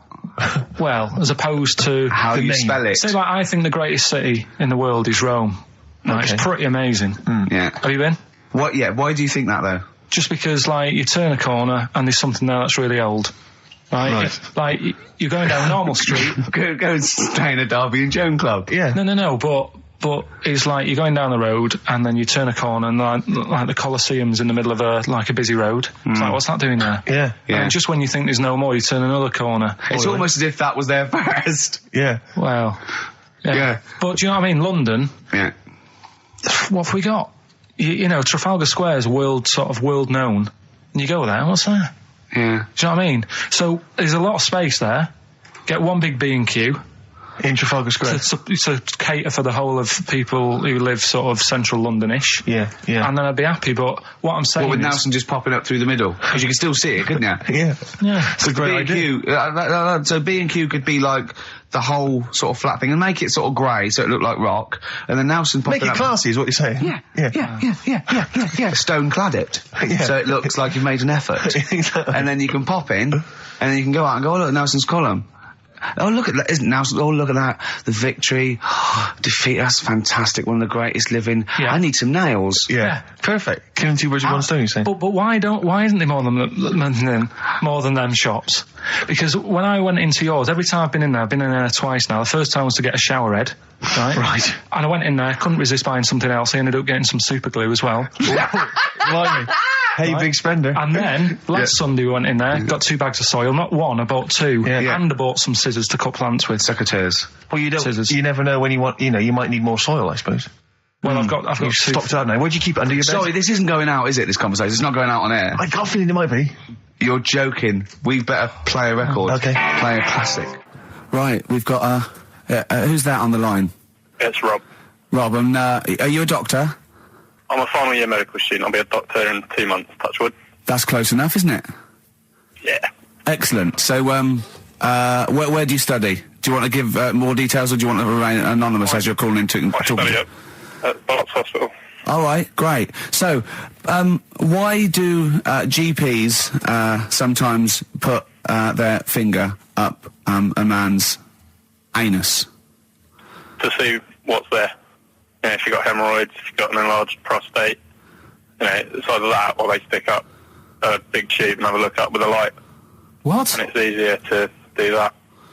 Now, are you dumbing this down for us, or are you going to fail your medical exams by saying stick up a big tube with a light?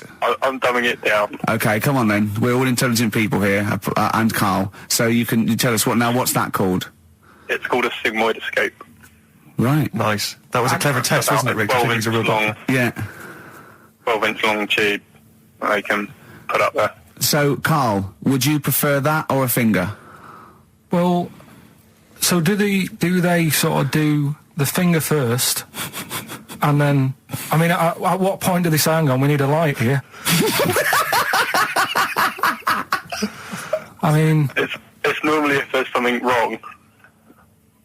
But, so if I go then, say if I go to this well-known clinic, right, and they go, yeah, the art's good and that, yeah, finger, there you go, and then they go, hang on, I'm going to go and get me light and tube.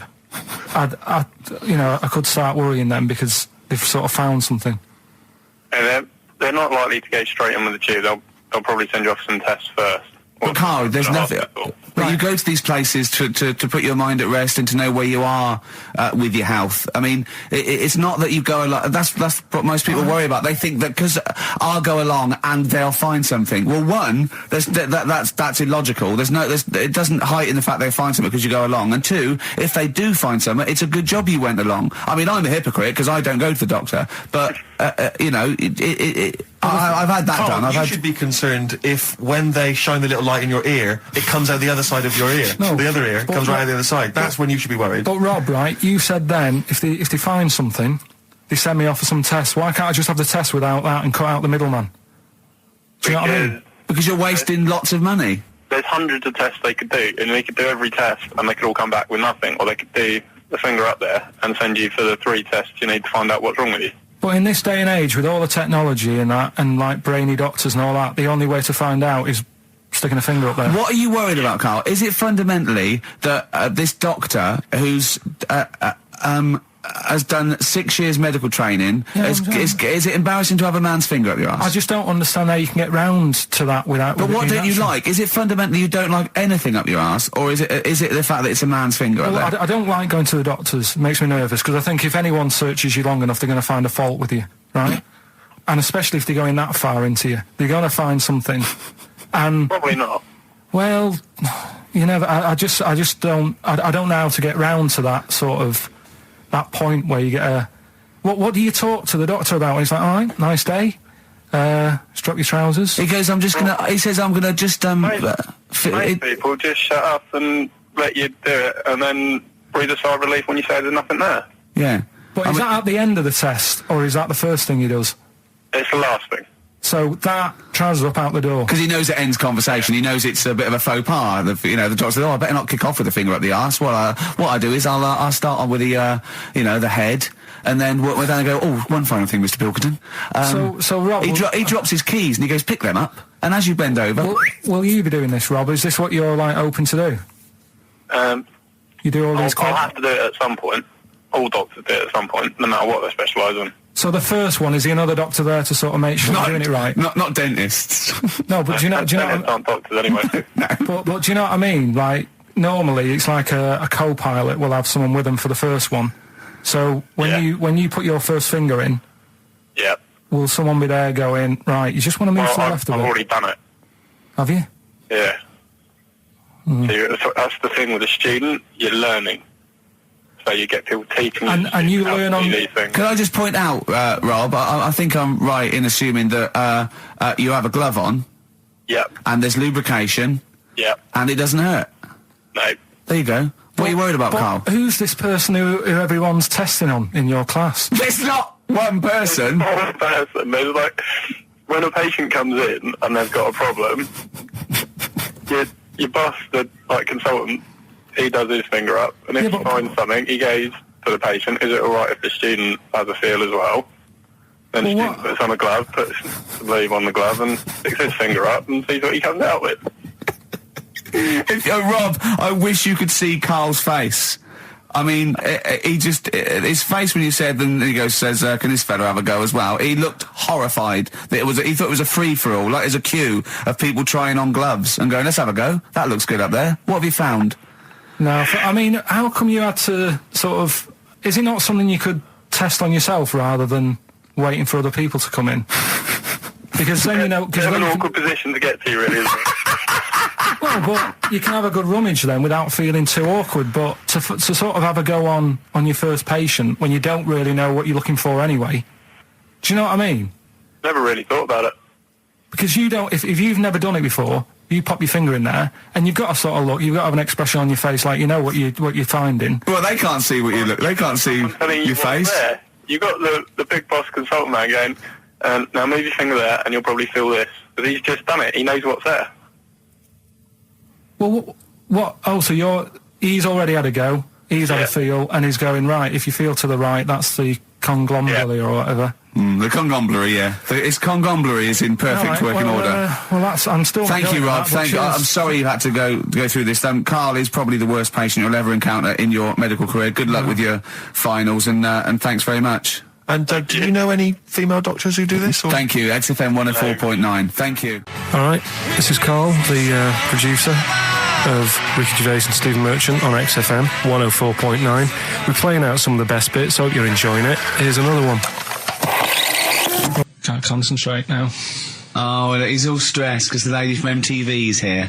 She's going to film his little face. So the things he said in the week, he was so worried. He's got worried about the spot on his head. That won't come out. Just so you got your best side. It's on that side. That's all right. Oh, yeah. The camera's out. Look, he's getting nervous now. Okay, Karl. Ignore the camera. Okay, just ignore the camera. Okay. Now, me and Steve have done our research for you, and we've got two amazing things to tell you. What should I tell him first? About the baby or the... Well, they're both equally fascinating, so you choose. I'll tell you the crab thing first, right? Steve actually saw this thing in The Guardian in the week about our research thing, and then we looked it up, we looked into it on Friday, and it is incredible. Right, listen to this.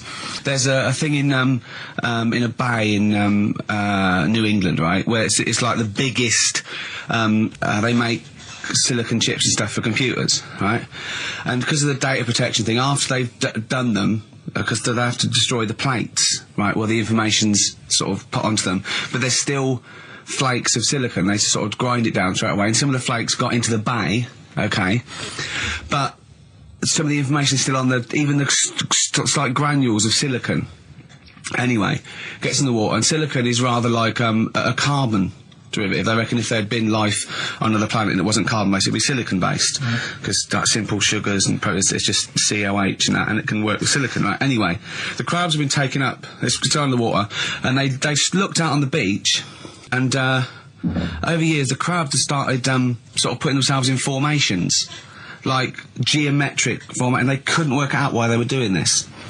And when they put them in the experiment, they sort of like chopped them up, and they found they'd taken on silicon, and it had sort of got into their brain, and they were downloading information.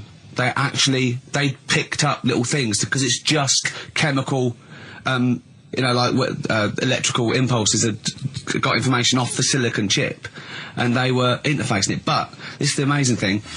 One bloke sort of thought of this, and he thought, well, if it's a simple computer, the brain, if it's just a simple sort of electrical thing, then maybe there's sort of, we could get it down. So what they did is they made a thing called a biointerface, and they put it into the crab's brain, just a really simple brain, so it's measured avant-garde, right? And it got impulses from it, and they were getting like computer readers, just flashes of like symbols and geometric things right on this screen to read the crab's brain, and it was stuff like fragments of a.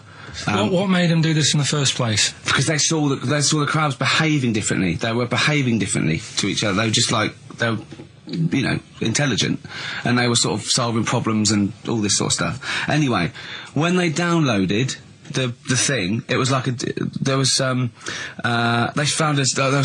found one of the secretary's names where it had been on the silicon chip, where it was just like a flash of a computer screen. But the most amazing thing is, they downloaded a memory, right? It was like a snapshot where it had been burnt onto the retina of the crab, just a snapshot of something, and it was like a picture of the beach, like a couple of years ago, right? And they also did, incredible, it was like just a digital black and white sort of thing, so they could see what the crab had seen.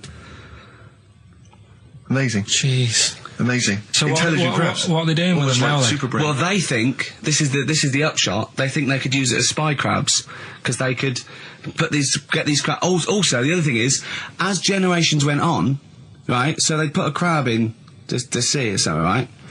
Lots of crabs in, and then as generations went on, a newborn crab, they downloaded the memory, and it had the memories of its great all together. It had every memory that any crab had been related to it beforehand, because it passed it on. It just passed it on.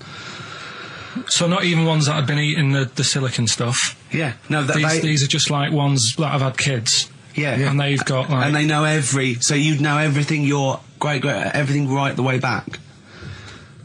So would that work if we ate silicon? Well, I suppose so. So what are they going to? Well, they can use them for all sorts of things, though. I mean, that's what's incredible. I mean, I don't know how you train it particularly. I don't know, it'd be quite tricky to train, but I'm assuming if they can do it that way, then presumably they can give it certain silicon information, which they can then plant in it, if you like, within its sort of food. Also, if you could get them onto enemy beaches, you'd have like 1,000 digital cameras. Just taking around. You could get Osama bin Laden or someone. They don't understand the information they've got. No, they don't know they're doing it. They just download them. It's not like you could torture them and they won't be able to sort of give you the information because they wouldn't know what information they had because they're just. But the first crab they downloaded, they just kept seeing the same picture of a big crab feeding it, which they really. Yeah. Wow. That's what, like its mother crab or something. Yeah. Just memories of it as a child. But they're not in colour, presumably. No, it's all in black and white. It's just a digital camera because it's just they don't see in black and white, so it's just like a I don't know. I think it's burnt onto the retina or something. And the only one that they kept were the ones they saw a lot of the time. Well, I mean, in a way, some of the educating Ricky I've got for you today is on the similar lines. Right. Oh, you've got to be impressed by that. You've got to be impressed by that. That's pretty good. I mean, I'm interested to see, what they do. What they do with what the crab developments are. But that's pretty good. Yeah. But I mean, amazing. Yeah. Amazing. Well, just digest that information because that's not even the most impressive one we found. I think it is. I suppose it's pretty impressive, but the next one's maybe more shocking. Okay, right. Well, let's play a tune and Ricky's got another extraordinary fact. Have you actually punched anyone yet? Have you actually? Not any. No, I've punched pads and I've punched the bag and I've sort of sparred and that. I know you're going to get a chance to punch someone. Well, as I suspected, my punching power's all right, but my fitness is. I mean, it felt like I was smoking. Yeah. But there's bits of lung that haven't had oxygen in them for 20 years. Yeah. And it's ridiculous. And also because it's not only it's being filmed, but there's other fighters there that are ridiculous. They're like machines, right? And it's that thing. I can go right. I can come out on top, but die now of a heart attack, but never give up. Or I can sit down and go, I'm sorry, I feel ill. And I chose that one, and of course they took the mick. Well, of course. But I mean, soon. As I said, I haven't got the respect yet of the boxing fraternity. But how long have you got then before? 4 weeks. Okay. So and do they think that they can turn you around health-wise in that time? No, they're going to be coming out on a Zimmer. No, they're going to teach me the basics and see how it goes. Right. But I mean, and each round is 4 seconds. Is that right? Yeah, 2 4-second rounds. With a 2-hour break in between each one. Sit down meal. So give the number. I want serious suggestions of my fighting name. Nothing insulting. So we can actually use. Well, let's give out the email. That's always the easiest. Ricky.Gervais at xfm.co.uk. What's the number, Carl? 08700 800 1234. And it doesn't have to be in the middle. It could be at the beginning, like the Rage. Okay. Ricky the Rage. Ricky the Tits. Yeah, sure. Ricky the Man. Play a record. It was a good day, yeah. Ice Cube talks to me about my life. In the pub. Yeah. A couple of emails are already coming in. They're flooding in, Rick, inevitably, as boxing name suggestions for you. This is one from Matt, I think. He's given a couple, actually. Ricky the Pudding Gervais. Ricky Big Mac Gervais. There's a theme here. Ricky Pasty Gervais. The pasty. I quite like the pasty. Here comes the pasty. As Carl said, he said the thing is, if you have a really good nickname, it's embarrassing when you lose. Whereas if you just call yourself, it's not so embarrassing when you lose. Carl, this is doing so good for my ego. Do you know what I mean? If you have like Killer Gervais. Yeah, and then you end up like vomiting, choking on your own vomit upside down, hanging out the ring. What happens if you win? Do you have to do something? Whereas there goes the pasty being stretchered off in the first 2 minutes. Yeah. Not such a problem. There he is, being lightly basted.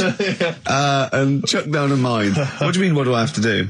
Say if you beat Grant, say if that happened. Yeah. Right. What happens next? What do you mean, what happens next? What? Do you think, this is a contention fight for the big one? But do they... Well, then we make Ricky 2. No, but, do you know if they're planning on making more money? Because it's for comic relief, isn't it? So what happens on the night? No, it's for a charity of our Comic choice. relief would make sense. Yeah. Well, whatever, right. Yeah, it was last time. I think that was last time. Is it sport relief? It's not sport relief. It was last time, but I think this is a programme where And how do you make money for charity from this? Do we pay to sort of, for how many punches to the head you're going to take? Or no, I just how think... long you're going to last? I assume the BBC donate money, or someone, or a sponsor or whatever, I don't know, just donate money. Because it's actually a programme. This is more about a programme with a charity angle. So, So as if you get, like, killed, there's more money and food to go around. Maybe. But no, I mean, the thing is, what's the next step? Because if they go like, right, yeah, well done, you've won, thank you very much. Well, Carl, what do you expect? That it's winner stays on? Yeah. Like in a fair, where I go there, I let people punch me. on Bruno Manning. Yeah. And then my twin gets up. Yeah. It's just it's a programme. He's not going to turn pro. It's like faking it. Yeah, but what's the point if it's not going to go anywhere? Well, sorry, him fighting Grant Bovey in a ring is not entertainment enough.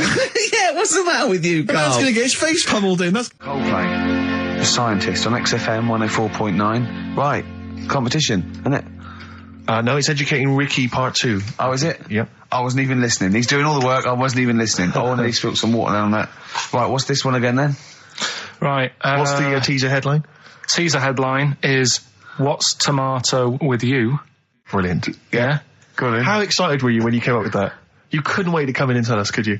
I think it's a good one because you won't forget it now, will you? Okay. I mean, like the worm one. What's so special about the worm? A lot of people think that if you cut a worm in half, two worms will grow, but no. What happens is if you cut the head end slightly nearer the tail than the tail will die, but the worm with the head will be okay. So, it's exploded a myth. It taught me something. Right, so the second one, part 2 of Educating Ricky. What's Tomato with You? Yeah. What this one's about is, ages ago... This is scientific. There's never a date. There's never a country, a location. Okay, settle down, children. This is A-level history. Right. Once upon a time. Yeah. When a mental place with swords was a king. Forget his name, but he was a loony. So, and it was literally ages ago. Yeah. So, good luck in the exam. Yeah. Right. So, alright, many years ago. Oh, yeah, cleared that up. Go on. They thought tomatoes were poisonous. Right? Okay. Because what Hold on, are they going to be proved wrong at the end of this story? Well, because I don't want to give away the ending, but is it something to do with are they poisonous tomatoes? No. Oh, you're having a laugh. I don't believe it. Go on. They could have been eating tomatoes all this time. Oh, Steve, what's tomato with you anyway? Okay, so hang on a minute. What's Let's just tomato with recap quickly. Many years ago, when people thought tomatoes were poisonous. Yeah. Go on, Well, they didn't know they were poisonous then because they were still eating them. But what was happening? But they're not poisonous. But hang on a minute. All right, and it's not. I'm just going to listen. I'm not even going to talk. I'm not going to tackle it anymore. If you remember, years ago they didn't have like pottery plates. They had lead plates. Right? What are you talking? Just let him talk. Sorry, what year is this? Let him talk. Come on. Plates made out of lead, and what they'd end up doing, they'd say, right, do you want a tomato? And they'd go, yeah, all right. And they'd put the tomato on the lead plate and cut it, and because of the acid in the tomato, right, it would sort of make the lead runny, and the lead would go into the tomato, and they'd say, oh, it's lovely this, and they'd be eating it. They'd get food poisoning, lead poisoning, what have you, and they'd be really ill. So they thought tomatoes were poisonous, so they didn't eat them for many years. And when you say they, do you mean the people of Narnia? Yeah, this didn't happen. Where was this happening? Sort of in Britain and that. You put him on the spot there. Oh, I hope there's no uppity pupils at this school when they go, what do you mean, sir? Oh, if you're going to... Oh, I'm fed up with you. Do you understand? No. So the No, you've got... No, right, okay, first of all, Carl, where'd you get this information from? Where 14 times as well? Do you know... You can't remember? I don't know where I got that from. I don't know where I got it from. But why don't you think that makes sense? But what? Someone once got lead poisoning from a tomato? Not just one, loads, and then all of a sudden... No. Why is this educating me? Because I'm telling you that tomatoes... I can't take anything away from this. Yeah, I don't know what to take away from this. What have I learned? What have I learned? Don't mix lead with tomatoes. Why is this educational in any shape or form? What are you telling me? A long time ago in the land of Glunk, right, where the ninnies did slib, right, they thought tomatoes were poisonous because they ate plates of lead. What are you talking about? Yeah, but we all know tomatoes aren't poisonous. What Is that what we're taking from the story? Is that the moral of the story? Don't believe these people that I'd never heard of before. What are you talking about, Carl? I think it's a bit weird. It's a bit weird, yeah. It's the same people that were spreading those malicious worm rumours. My hangover's coming back. I've got to get some water. Play a record that was rubbish. Placebo, Bitter End on XFM 104.9. This is pre-recorded. We recorded this a couple of weeks ago, before Christmas. I hope you had a great Christmas. If you didn't, not our fault, really, is it? Nothing to do with us. Wouldn't have thought we'd have. We had a time because we got plenty of cash now, thanks to a lot of you who probably bought the Office DVD. Yeah. Probably got and that if you in haven't stock yet, and you've maybe got vouchers or money, still available. Still there in the shops. Still available. You can still make it the best-selling DVD of all time. Please. Please do. Yeah. Please do. I'll tell you what you want to hear there before you make your mind up. I'll tell you what, if you like this next clip, go and buy the Office DVD. I think you will. It's a brilliant clip. It's the one where we talk about, well, it is self-explanatory. Yeah. We talked about it before. Do you know the little mouse that had an ear on its back? Yeah. Sure. Right. Well, you thought he had a bad time, right? Listen to this one. Mouse walking about with us, sort of wearing a monkey's testicle. They're just having a laugh. This is what I mean about a lot of scientists. What are they doing? When's that going to come in handy? I don't know what you mean. Well, they were seeing if, say if a fella loses one, right? Yeah. Hitler or whatever. And they go, well, don't worry about it. We can sort you out. I don't know what the monkey's going to do. I don't know if they keep passing them on or whatever. But the actual monkey testicle was put on the mouse. And it worked. It worked for the mouse. But isn't it...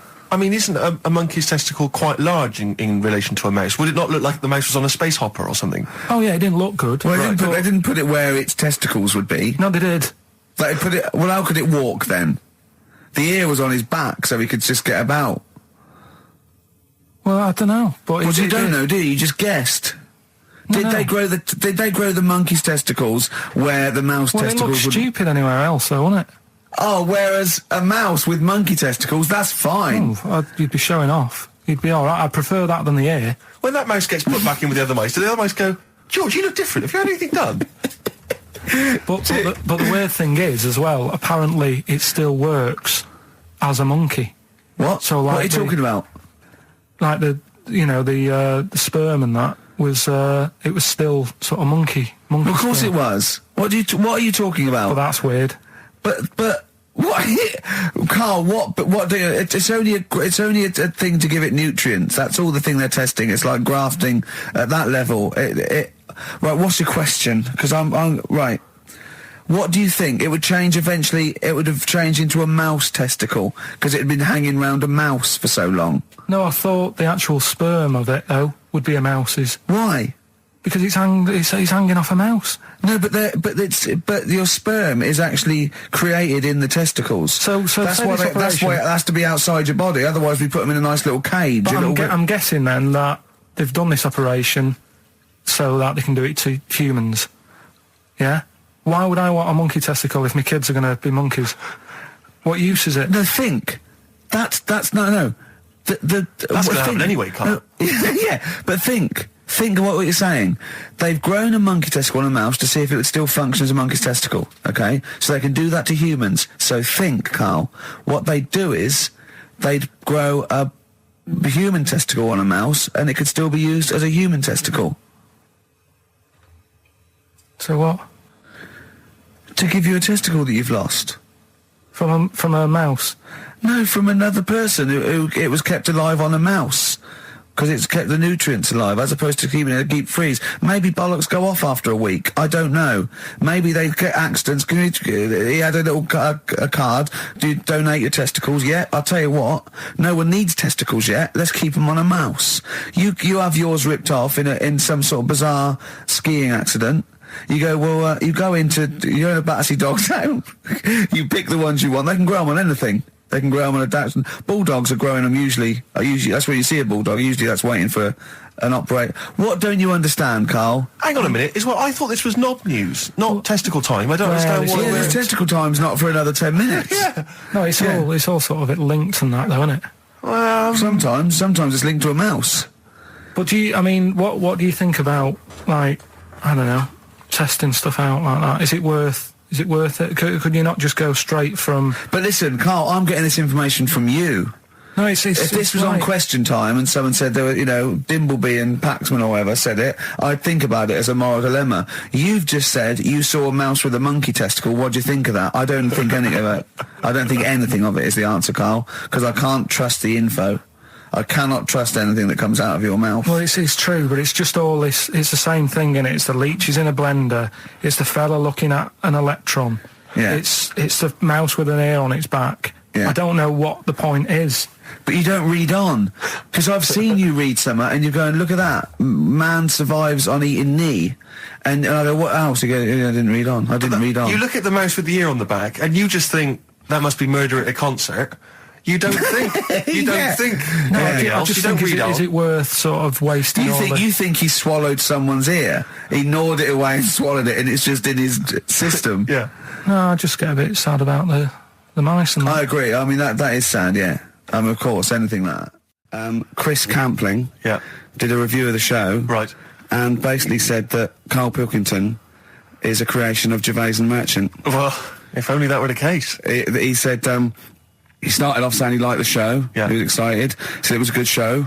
A lot of the jokes. I'm already questioning his critical faculties. Yeah, exactly.